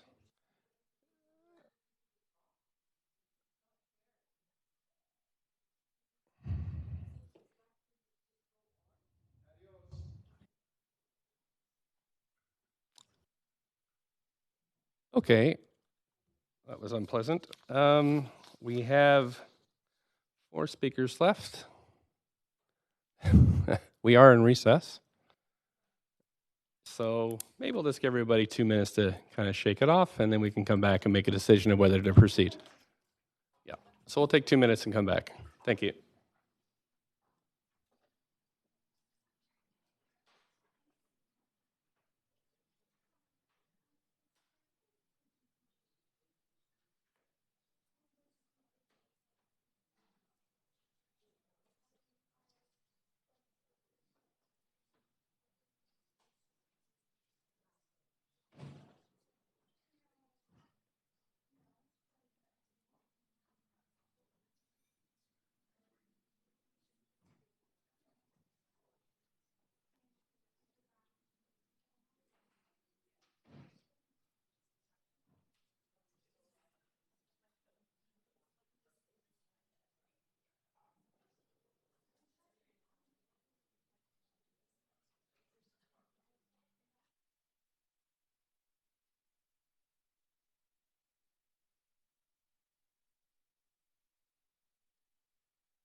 Okay, so we have quorum, so we can come back to order.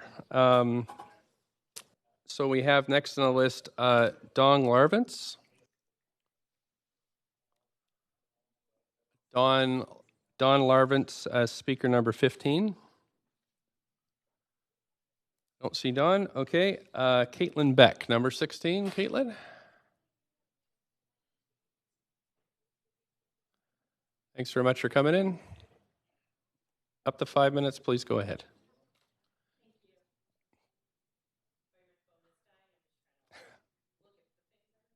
Okay.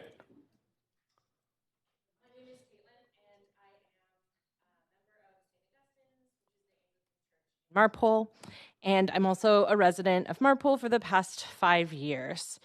I have a couple of things that I want to talk about that I think are relevant for me in this conversation, and they might be relevant for you. One of the things one of the ways I've learned about buildings and the life of buildings is through my theology and my membership in a church community.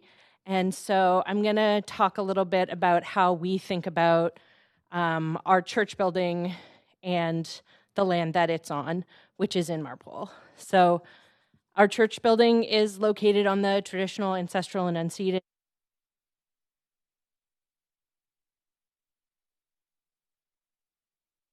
parish. We're still working to understand what implications this has for how we do ministry in this place in relationship with Indigenous people and all those who call Marpole home. But we take it as a starting point that this land is not here for our enrichment necessarily, our benefit, our profit. This land is here for the good of the whole community. And in order to know what is good for the whole community, we need to listen to the people who are a part of it. And so that's an important part of how we do business as a church in Marpole. And I want to tell a bit of a story about us as a church in Marpole. Our church had a fire several years ago. It was in June of 2016 or 2017. I'm having trouble remembering right now. And it happened in the middle of the night. And in the middle of the night, there's nobody at the church. Pastors and priests don't live in churches. So it was empty. The people who saw the fire were the people who are renting nearby the church. And they're the ones who alerted the fire department. And that played a big role in making sure that our church wasn't more damaged. In addition, in the middle of the night when the firefighters were there, it was residents of Marpole who came out to speak on behalf of the parish and say, this is a really, tragic thing that happened. The building caught on fire. This building is used for the betterment of the community. And it was Marpole residents, church members and non-members who helped us pay to, in addition to our insurance, pay to rebuild our parish hall, which wasn't completely destroyed, but it was damaged by the fire.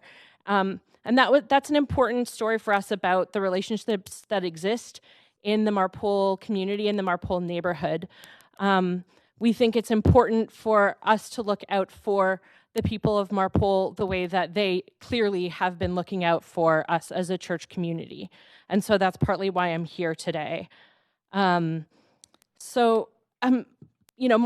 like Vancouver, is a diverse place, and I've talked to you a bit about my theology and our parish's theology, and obviously our theology isn't the only one that should decide how we make decisions in this neighborhood, but we believe it's important to listen to those who make this neighborhood home and who care about this community and are involved. And then that includes our neighbors, and that includes these tenants who've come to speak tonight about the fact that this rezoning would prevent them from being able to continue to live in Marpole. And we don't think that providing new rental supply that the current population has said they can't afford is actually in the interests of our community. So I want to urge you to consider that when you're thinking about questions of supply, it's not just about what any person could afford. It's about what community exists there already. And I don't think somebody else's access to housing should come at the expense of the people who are already part of our community. As a resident of Marpole, I want to have these people stay in our community. I think they're important and we should listen to what they need. Thank you. Thanks very much for your time. Okay, next that was Caitlin Beck, Perla Adegepa, and then finally Jim Wilson. Sure, just have one question before you go ahead. Councillor Carr? Yes, thank you. Given the time and that we must either move to extend our meeting or it will automatically die at 10 o'clock, I'd like to put forward a motion that we extend this meeting to listen to the remaining speakers and that we refer the debate and decision on the matter to the September 17th. Okay. The backup day. So we have a seconder for that motion? Good. Any debate? Councillor Fry? Councillor DeGenova? Information. Mr. Mayor, I have a deputy mayor event to attend very early tomorrow morning, and I would like to stay for this debate. Or not debate, sorry. I understand we're moving debate and decision. I'd like to stay for the speakers. I'd just like to know how many more speakers are on the list. Just two. On the list, okay. Thanks. I'd hope that if it went beyond 11 p.m., if there were more speakers, that we would reconsider again. But I suppose I could move that later on. Okay, thanks. So we'll extend to hear the speakers and we can reconsider if it gets longer. Okay, great. Thanks very much. So, so all in favor? Any opposed? Good. Thanks very much. Right. So please go ahead. Sorry for the interruption. Thank you. Hi, everyone. My name is Perla Agdepa, residing in 309-8656 Oakdale Manor. I've been staying here in this place for 9 years and feel comfortable and safe to live here. Now that this rezoning is happening, I feel I was shocked and feeling unhappy and stressful. Although they are giving the financial compensation, moving allowances, and finding new accommodations, I feel so hard for me. I'm thinking that the money they are giving won't make up for losing my home, my community, and also won't last long if I have to pay so much more in rent. So the future that I've seen, I cannot help anymore my family in the Philippines. I'm earning low, so I can think the best way how to help my family in the Philippines. So I am here to voice out my opinion to help me and also to my family. Thank you so much. Thank you very much for coming in. Do you have a question, ma'am? You've got a question from Councillor Carr. Thank you for staying so late and for speaking to us.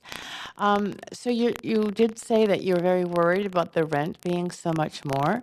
Yes. Have you been informed about the fact that if you are low income, as you've said, that under the new tenant relocation policy, the landlord's required to find a place for you at 30% of your income? I can figure it out. It's still hard for me, ma'am, for that. Even at 30% of your income? Yes. But you are aware of that, though. You are aware of that. Okay, that's yeah. Thank you. Thank you. Okay, great. Thank you. We have Jim Wilson next, and you'll be the last listed speaker.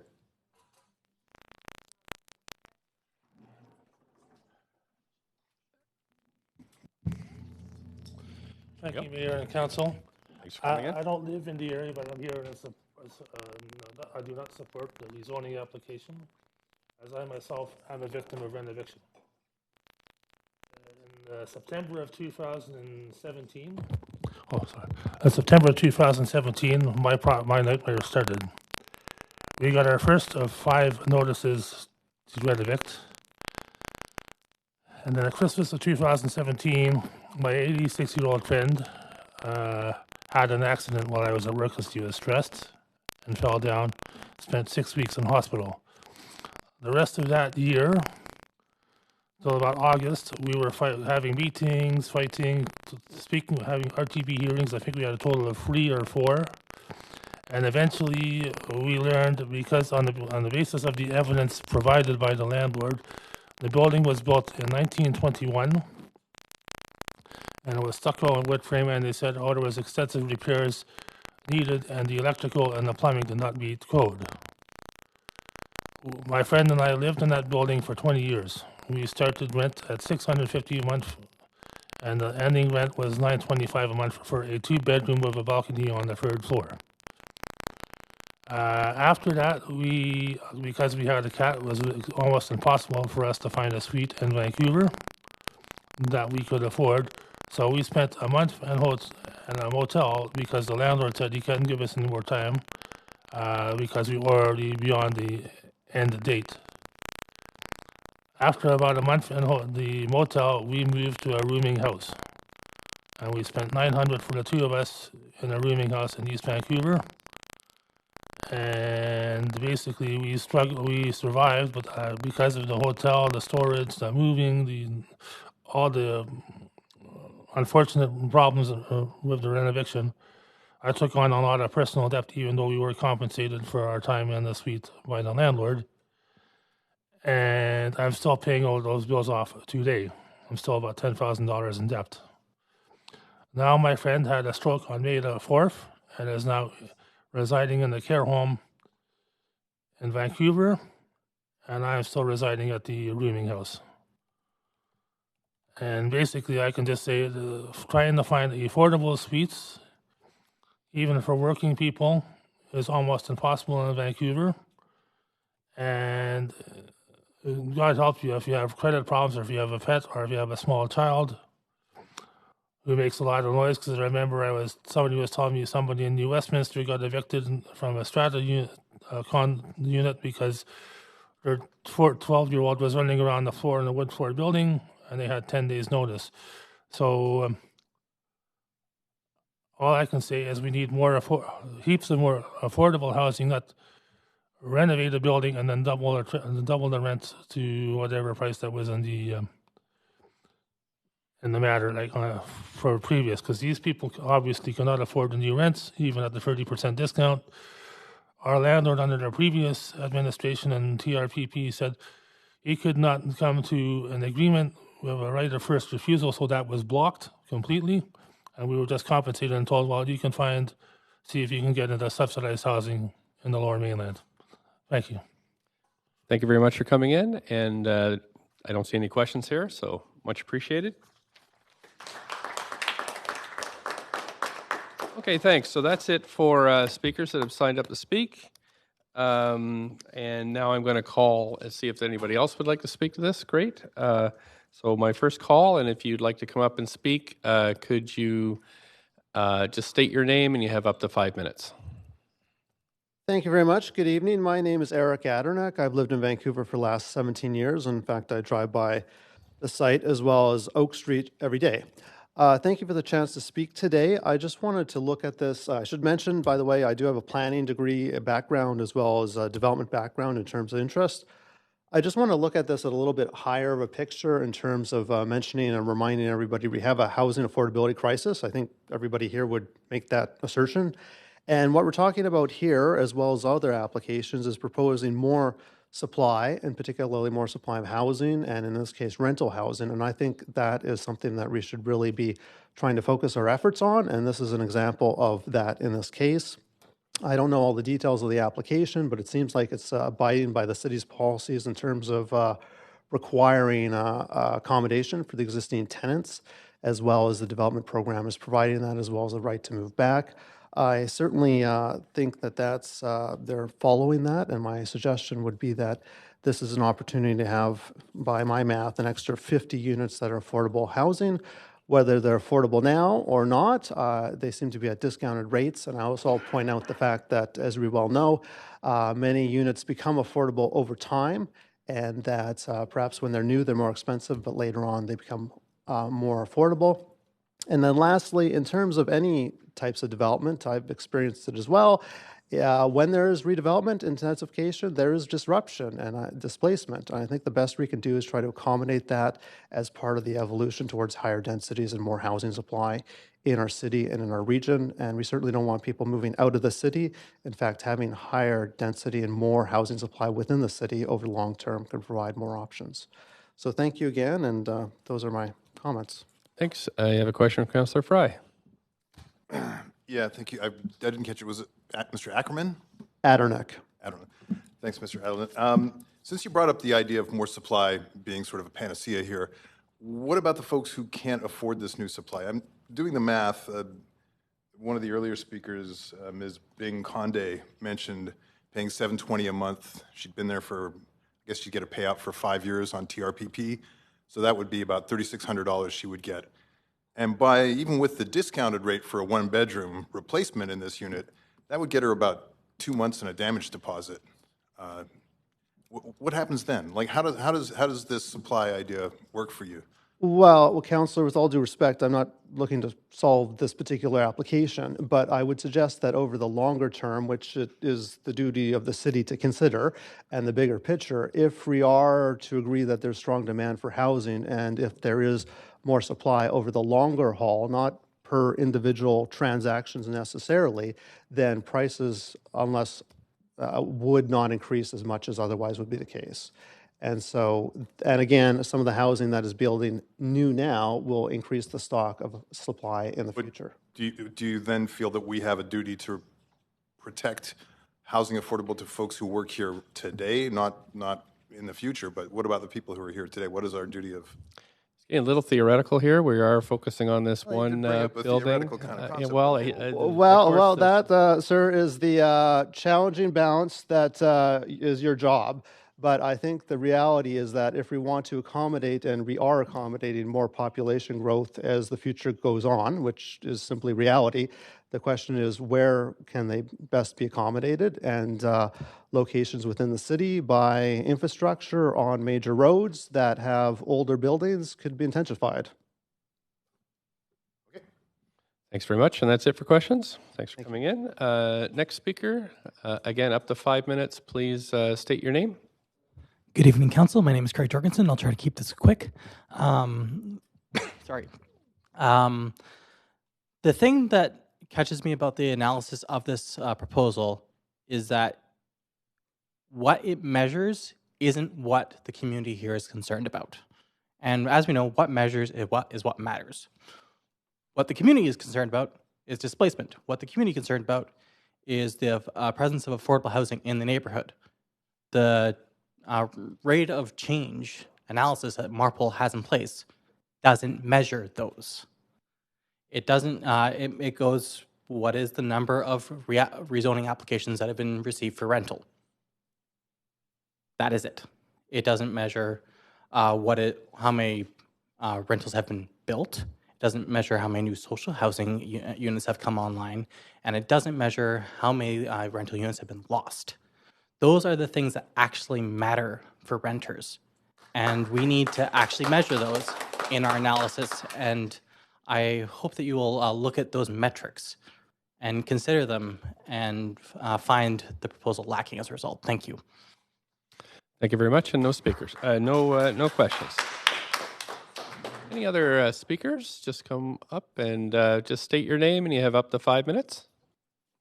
We'll just lower that podium for you there so you can be comfortable. Hi. It says 129, but there you go. Anyways, you go right ahead.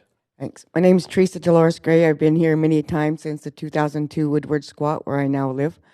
And unfortunately, I agree with a lot of these tenants that they should not have to move, and that there should be another way to, like, I think that often the government is naive or acts naive when we know if they're doubling the rent, it's for profit. You know, people think, oh, they got cheap rent for 5 years, then, you know, there's a limit. And if they can, imperialism and capitalism, it's always about making money. So when is there, like, the government is supposed to be the balance for the people versus the profit. But when I hear always they have the developers go first and have their nice fancy slides, and the people come here anxious and saying, oh, you know, like they can't always get here. I find it very difficult to get on the speakers list. If I was with the Carnegie Community Action Program, unfortunately Fiona's not here, I don't know why, or the Downtown Eastside Women's Center, where I am also involved because of problems there. We don't have our Native programming, elders programming, or their healing program right now. So it's really difficult. I'm here on my own, but I used to live in that area near 70th in Oak by the Safeway. It's a very beautiful, peaceful area, and I could see why people would want to stay there within their own community. And also, I just wanted to say that I was here earlier waiting and tried to get on the speakers list, and it's supposed to be on by 9:30, so I missed it. But when I read the whole paper, it said that, you know, you can ask the staff to get on the list, but it didn't say that it's after everybody else has spoken, the developers, the other people. So then, you know, I've been here since 6, and I know that it's a lot of people can't afford that amount of time to wait to speak. And when the speakers list changes, you know, some people can't make it, so then they get bumped up, and then the people sometimes don't get here. They get here late. So that's, I think it's a skewed sort of, you know, voices that you're hearing. You're not hearing over half of the voices of the people just because of the process is really difficult. And the government is very naive, I would say, all of you, about this, because when you come here and you ask for help, often you don't get it. When I stand outside and I talk to these people at these things, I come here for help and I don't get it. When I come here to speak to Adrian Carr when I'm homeless, since 2002, I haven't got help from the Vancouver City Council. They sent the Vancouver Police Department on us at the Woodward Squat 4 times, robbed us, beat a lot of us, and put us in jail. And as a result, you know, I've been much more politically active since then about housing and homelessness and housing rights. So I just want to say that I think that when people come and speak here, and I'm looking at all the individual councillors, I often feel, I wonder if you're really listening, because you're doing other things, and you wonder if really you're just playing Pokemon. I'm sorry, but that's really how I feel. When I look at the interest that you have in the developers and the questions and time that you spent on them, how few of you have questions for the people that speak, where they're talking about, they're worried about their future, they don't want to be homeless, you know, very stressful things. So I feel that perhaps there could be a little more compassion, and maybe if you had a quiz like at school, the way that we always have had to see how well you're listening, then maybe we could respond better. Because when I come here, I doubt that any of those counselors would ever remember me in the past 20 years, even though I got up here and spoke with the Carnegie Community Center, the Downtown Eastside Women's Center, the Oppenheimer Park. I used to be on the board of directors. And so if there's a way that they could, you know, have a better way to let people in on this process and to feel like we're really being heard, you know, and not just shuffled off after the money people. Right now, I'm going to be going out to visit my homeless friends at these tents out here and at Oppenheimer Park, and I'm worried about them. I hope they don't get hurt, you know, and send in an injunction.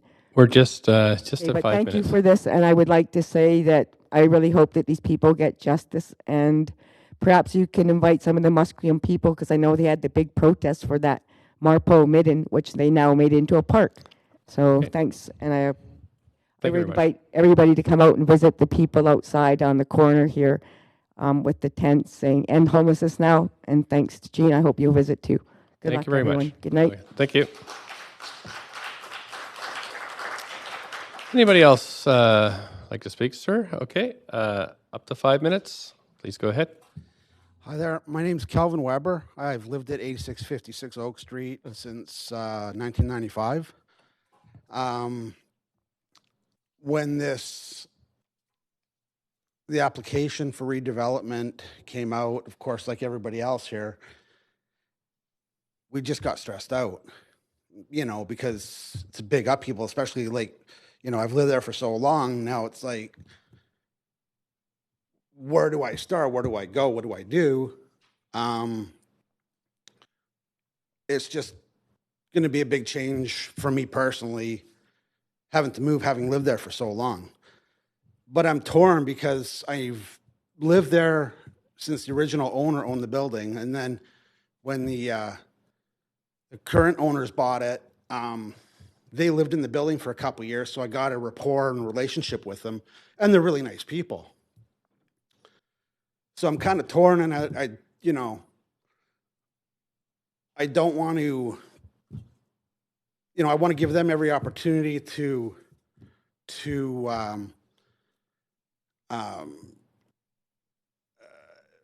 make more, I don't want to be responsible for shutting down their opportunities, but again, it's just a big upheaval for me personally, like I say, for having lived there for so long. So I'm kind of torn between my, relationship and, with the original owner or with the owner and with my own, situation, what's going to happen, right? I'd be considered low income, even though I do work. So, the opportunity or the option to move back after the construction is complete, I would like to. I don't know if I'll be able to. If I was able to, I'd have to be scrimping, and cutting corners to afford it. But yeah, like I say, it's just I can only speak for me personally. It's just the stressful situation right now that I'm in, and that I know all these people are in, trying to find, affordable housing in the area. I don't know, but like I say,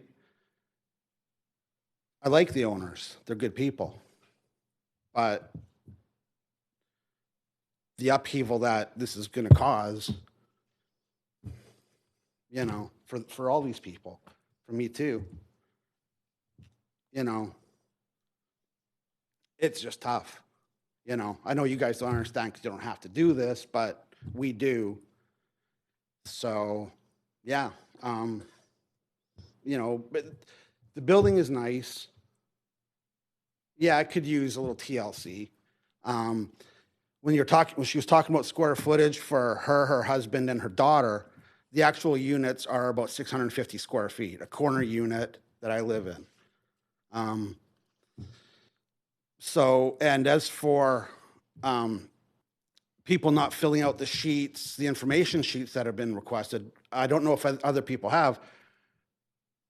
I've filled one out already, and then I've got another one slid under my door that I haven't yet filled out. I've got it in my pocket here. So that, I don't know what they're referring to as far as saying 14 people have returned the sheets.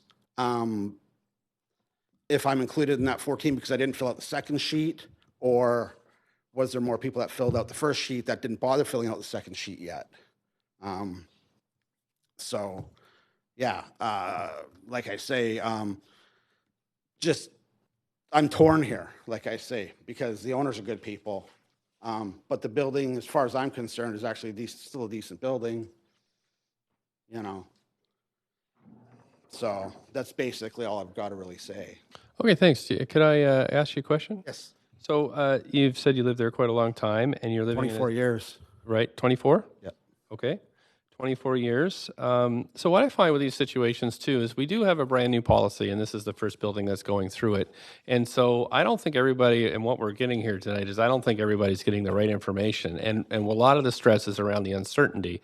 So would you like to have more information about what is possible under this policy? Is that Well, would they that have help? provided us with information. Hmm. But for you specifically, they could probably tell you exactly what your rent would be to move back in. Yeah, well, I just talked to the owners outside earlier. Okay. And she did tell me what the rent was exactly what the rent was going to be. Would you mind sharing with us what? Well, the rent to return would be 1,315, I think. Okay. And that's a little, like I say,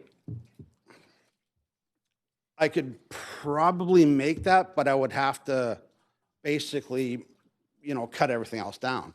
Because when you've got other bills to pay, hydro, internet and so on, adding 1,300 onto that. Yep, it's a lot.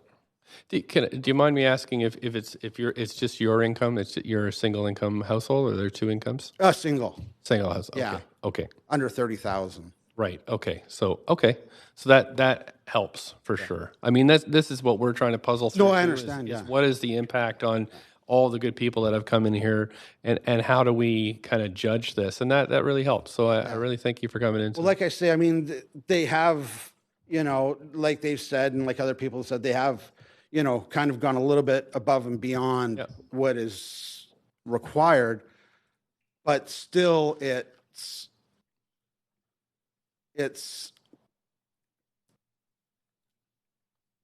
tough. The compensation, like it's been said, wouldn't really last all that long. If you had to move, let's just say for argument's sake, I found a place around in Marpole where I would like to stay. I was born in Vancouver, raised in Vancouver. Yep. If I found a place even at, at $1,200 a month, again, that's, more than a 50% increase in my rent. And again, that money would have to come from somewhere. And you're also paying around $720 or something? Is that? $750. $750. Yeah. So, Okay. But like I say, I'm kind of torn. I understand the need to move forward, but for the owner's sake, they have to they've got a business to run. But me as well as these people here, we're just real people trying to live, right? Nothing special. So very special. Yeah. I really appreciate you coming in tonight. No and problem. sharing your source. Okay, thank you. Thanks. Any more speakers? Okay. Oh, sorry, Councillor Swanson, did you want to ask a question of the gentleman? Yeah, I did. Okay, I just got you there at the last minute, so sorry, sir, up to 5 minutes. Thanks so much for coming and telling us about your situation. No problem. Do you think that housing decisions about whether to build housing or not should be made on the basis of if you can make a profit from it? Yeah, Councillor Swanson, we should probably be steered back. I appreciate the question. Yeah. I mean, to stay in business, I guess you need to reap some sort of reward for it, some sort of profit. Just the question is, how much of a profit? Okay. At what point are you just taking advantage of your situation, being, say, an owner class and saying, okay, right now we're charging you this. We think we're going to make some more money, so we're just going to start charging you this. More profit, right? Is it necessary? Not necessarily, but again, you're in business to earn a profit. Okay, thanks. Yeah. But like I say, it's just a question of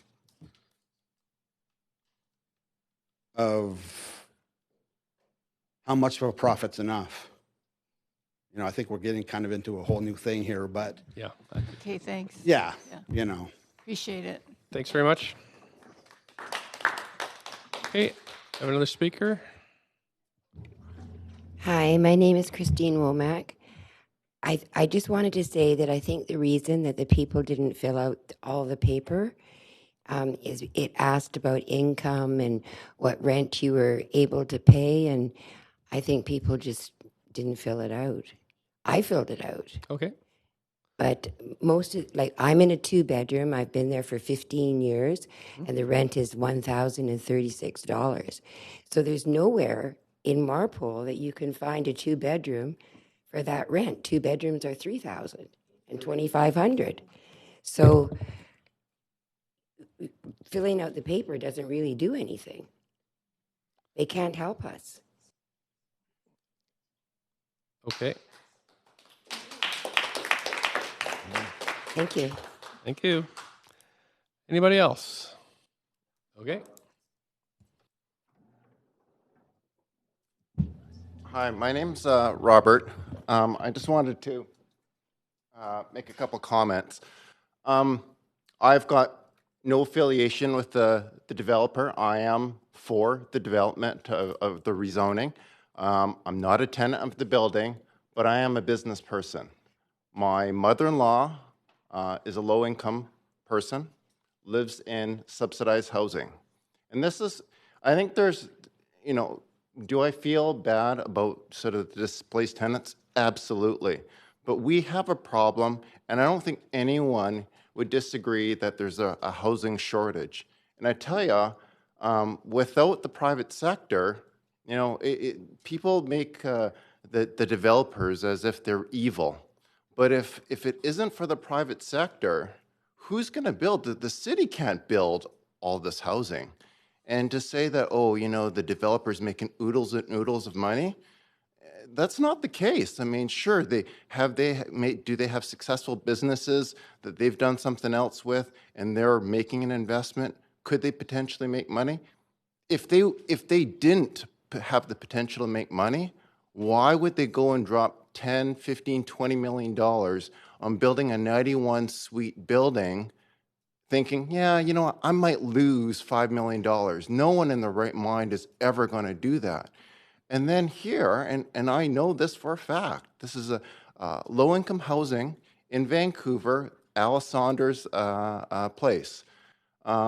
Here, all the tenants who are going to get displaced were offered replacement units at the exact same rent.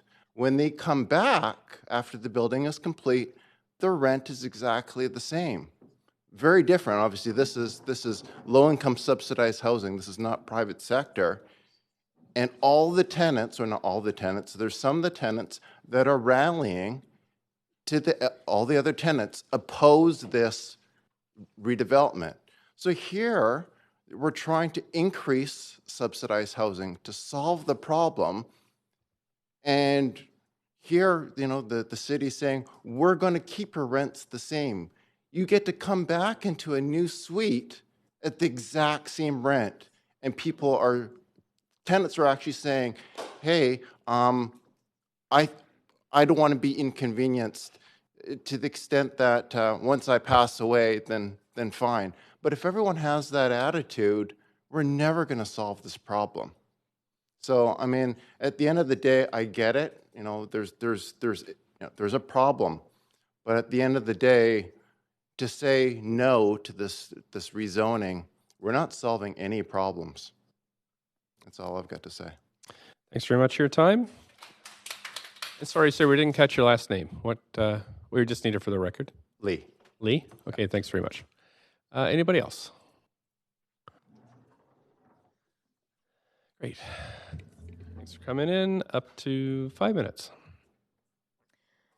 Hello, good evening. Sarah Sagai. I'm an organizer with the Vancouver Tenants Union.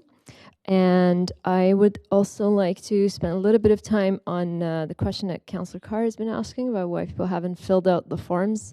I think it's pretty obvious that the main factor is fear and lack of trust for tenants. It can be, I also should say that I'm not organizing this building personally. I've met most of the tenants today. So this is based on my knowledge of organizing other buildings in my neighborhood of Hastings Sunrise, but there's generally a feeling that if you fill out any forms, if you sign anything, it's going to be finalized and official, and no one wants to do that.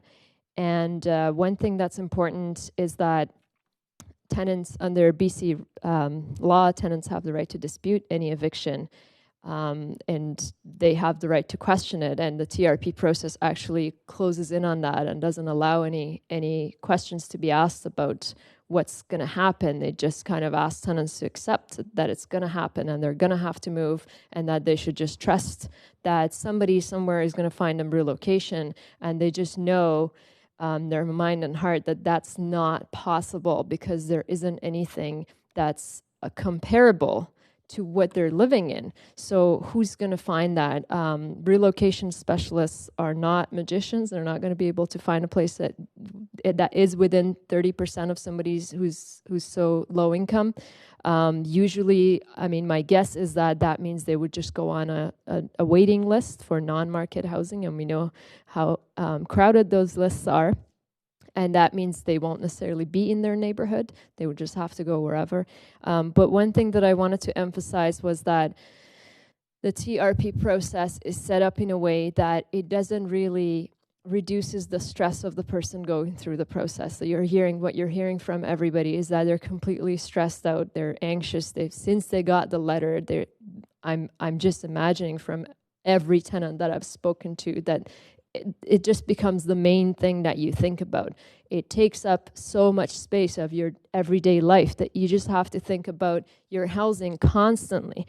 And what it ends up doing is that you just want to get out of that situation as soon as you can. And especially when you have tenants who are not policy savvy, who are not fully familiar with the process and what's going to happen, what their rights are. And I'm sure the main question that everybody has is, what if they can't find me that place? No one's answering that question. So everyone feels that they are responsible for their situation and they have to find themselves a place. And relocation specialists, from what I've seen, mostly just send out Craigslist ads and say, here's something that you should look at. And the tenant still has to do all of the work of looking at the places, of thinking about whether this one or that one, and they're constantly bombarded with more information. So the result of all of that is that you're still, you on your own, individual, you have to look for a place, you're responsible for your situation. And this TRP thing, it says, well, they have to find you this, but it's impossible. So what are you going to do? You just have to sit in that anxiety for longer. And there's no answer at the end. What's going to happen at the end of it? Is the development going to stop if they can't find you that relocation? No one says that's going to happen, and it's not going to happen. So what is their assurance? What is the tenant's assurance that that place will be found? I think everybody feels that there is no assurance. So with all of that, I just want to say, if you feel like you can accept this process, approve this project, and rely on the TRP to at least give people some peace of mind, it's not going to give anyone peace of mind. It's such a technical piece of policy. It's not really tenant friendly. It's not something that people just look at and feel like, oh yeah, that makes sense. That's what's going to happen to me. No, everybody feels like they just need to pack up and go to Abbotsford or wherever. Abbotsford is pretty expensive too. So that's very likely what's going to happen to these people if this project goes ahead. They're going to end up somewhere far away from their jobs, far away from their community and family, and paying a lot more and not able to contribute to the, family back home or whatever else that they do right now with their extra income. So I just want to echo what Lisa said earlier. It doesn't have to be a false choice between this one or the 40 unit. You can be a leader, you can say no to this, and then the next battle, we'll fight it at that time. Thank you. Thanks. You have questions from Councillor Carr. Thanks, Mr. Guy, for staying so late and speaking. And I particularly appreciate your answering the questions that I have been asking people. Are you supportive of the tenant relocation policy and the strengthening of that policy this past year? You mean, am I supportive of the particular? In general, us having a tenant relocation policy and strengthening it. I mean, I think there's a way to do tenant relocation policy that actually keeps people in their homes, and there's a way to do that that pays people off to leave.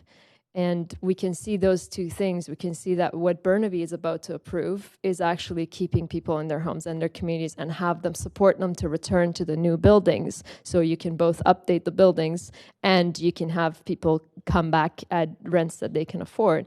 And then you have what Vancouver is doing, which is not something that any tenant can rely on, and they have to basically just think for themselves and think of somewhere to leave to. So it's about priorities. If the city council says our priority is that developers can build and can make money, then that's what will come out of your TRP as well. But Burnaby said developers will make money. That's fine. That's not an issue we have. But tenants need to be protected. So that's what came out of their policy. Mm. I hope that answers the question. Yeah, no, that's yeah. I know it is at least a piece of the answer for sure. In terms of the process of working with tenants in a situation like this, have you got experience of processes of tenant relocation that work better, that have been more successful, that are more supportive? I think it's about the having certainty about what's going to happen exactly. And the biggest problem that I see with Vancouver's TRP, whether this one or the old one, is that there is no answer to the question of what's going to happen if they won't find me, what's outlined in here. The Burnaby's one answers that. Burnaby's answer is very clear. It says, wherever you move to, the developer, the landlord, will pay the difference for the amount of time that you're living there. And then you can come back at this rent. So at every step of the way, there is clarity. Here's what happens. Here are your choices. But in Vancouver, there's a general promise, and there's a lot of ambiguity. And for people who don't know how to navigate this system, it just feels completely foreign and feels like they can't use that option at all. Mm. It's a fairly new policy in Burnaby, right? Yeah, I mean, I think they're scheduled to approve it or not approve it or whatever in a couple of weeks. Right. Okay, so we don't came know out how of the task force, though. There was a task right. force. Okay, thank you. No problem. Thanks. A question from Councillor Dejanova. Burnaby, I understand, has a very new policy. I also understand that they have a war chest of a lot that they could possibly spend on creating affordable housing, because for many years they took in cash contributions and did not spend that on affordable housing. Is that related to this project? Well, I'm asking you in the way that we look at things. You've compared Vancouver to Burnaby. I'm looking at this project in Vancouver and how it relates. And I mean, that question wasn't asked earlier. So I'm asking you, do you think that it's fair to compare Burnaby and Vancouver in that way, in that cookie cutter way? I'm looking at Do you think approving or not approving this project has anything to do with how much money Vancouver has? I was hearing the comments made specifically on Burnaby in your presentation. Yeah, so you're making a comment about how much money Burnaby has, if I understand that correctly. I just don't understand how that is pertinent to our policy. But if we're looking at our policy, I'm looking within the way that our policy is structured, and the fact that there is often, when it comes to other projects, this isn't a Vancouver Affordable Housing Agency project, but there are ways that Vancouver does contribute. That being said, we have a spectrum of housing, and this housing is affordable for some people. This housing is not affordable for other people who currently live in these homes. I'm trying to look at that. So I'm just wondering, with talking about Burnaby specifically in your answers to Councillor Carr, how that relates to how you feel about this project. It relates to Burnaby because Burnaby realized that his problem was that there was a lot of demo evictions happening and they were losing affordable housing at a fast rate. And the new mayor decided that needed to change. So they struck a task force and they came up with this policy that's going to stop demo evictions. And that's the problem we're dealing with. It's a demo eviction, and we need to stop it because that's a problem. So the TRP that came out of Burnaby is actually going to stop demo evictions. The TRP that's come out of Vancouver is not going to stop them evictions. That's the comparison.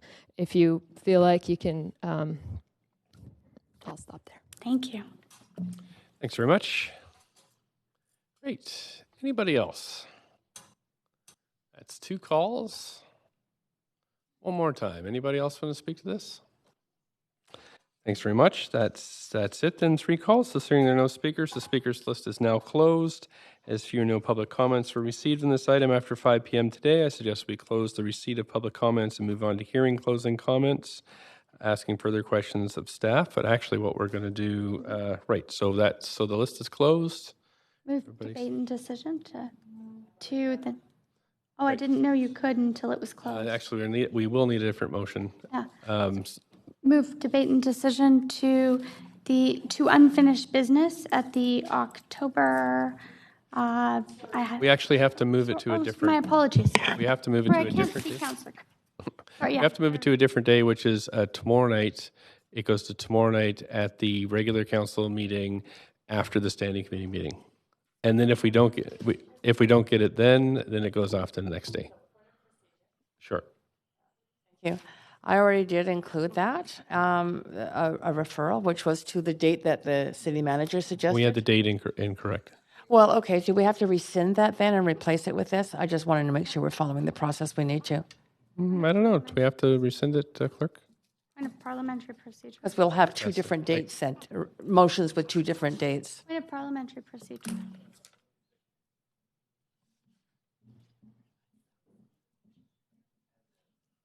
I just like it to be accurate.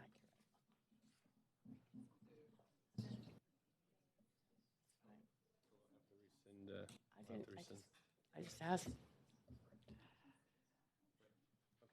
So we are going to have to reconsider the earlier motion from Councillor Carr. And then if we decide to undo that one, then we can move forward with Councillor DeGenova's motion to move it to tomorrow night after the. So can I have a motion to rescind? The Or to whole reconsider? Can we rescind half of my motion? We can just reconsider the date. Point of parliamentary Point, procedure. then We're gonna move ahead with then this? I will move you. to reconsider the referral date. Okay, Point of thank you. parliamentary procedure. Seconder for that one? It's about this. Can I have I think we're good though. point of parliamentary procedure? Okay, Councillor DeGenova. Thank you very much. I understood that you couldn't, until debate was closed, or until the speakers list was closed, move a motion, in fact, for debate and decision. Yeah, it was because we ran out of time, so that's when we were. Oh, I thought that was a motion to extend. So this motion still stands that was passed earlier? It's not out of order? Okay. If we just go through this, we'll All be right. good. Okay. So all in favor of reconsidering? Anybody opposed? Oh, we're good. Okay, all in favor of moving debate and decision, including questions to staff, tomorrow night at the regular council meeting following the standing committee meeting's conclusion? Anybody opposed? I need a seconder. I needed somebody to move and second that. Move from Councillor Hardwood, second by Councillor Carr. All in favor? That's good. Anybody opposed? We're good. Okay, we're good, clerk. That's done for the night. Yeah, that's it. We're good. We can adjourn. Yep. Motion to adjourn. Thank you, Councillor Hardwick. Seconded by Councillor Boyle. All in favor of adjourning? Okay. Point of. Anybody opposed? I don't think so. Okay, we're good. Thanks very much, everybody, for all your time tonight. I can't get hold of Paul. He's supposed to pick me up. Okay. Not responding. Dead asleep.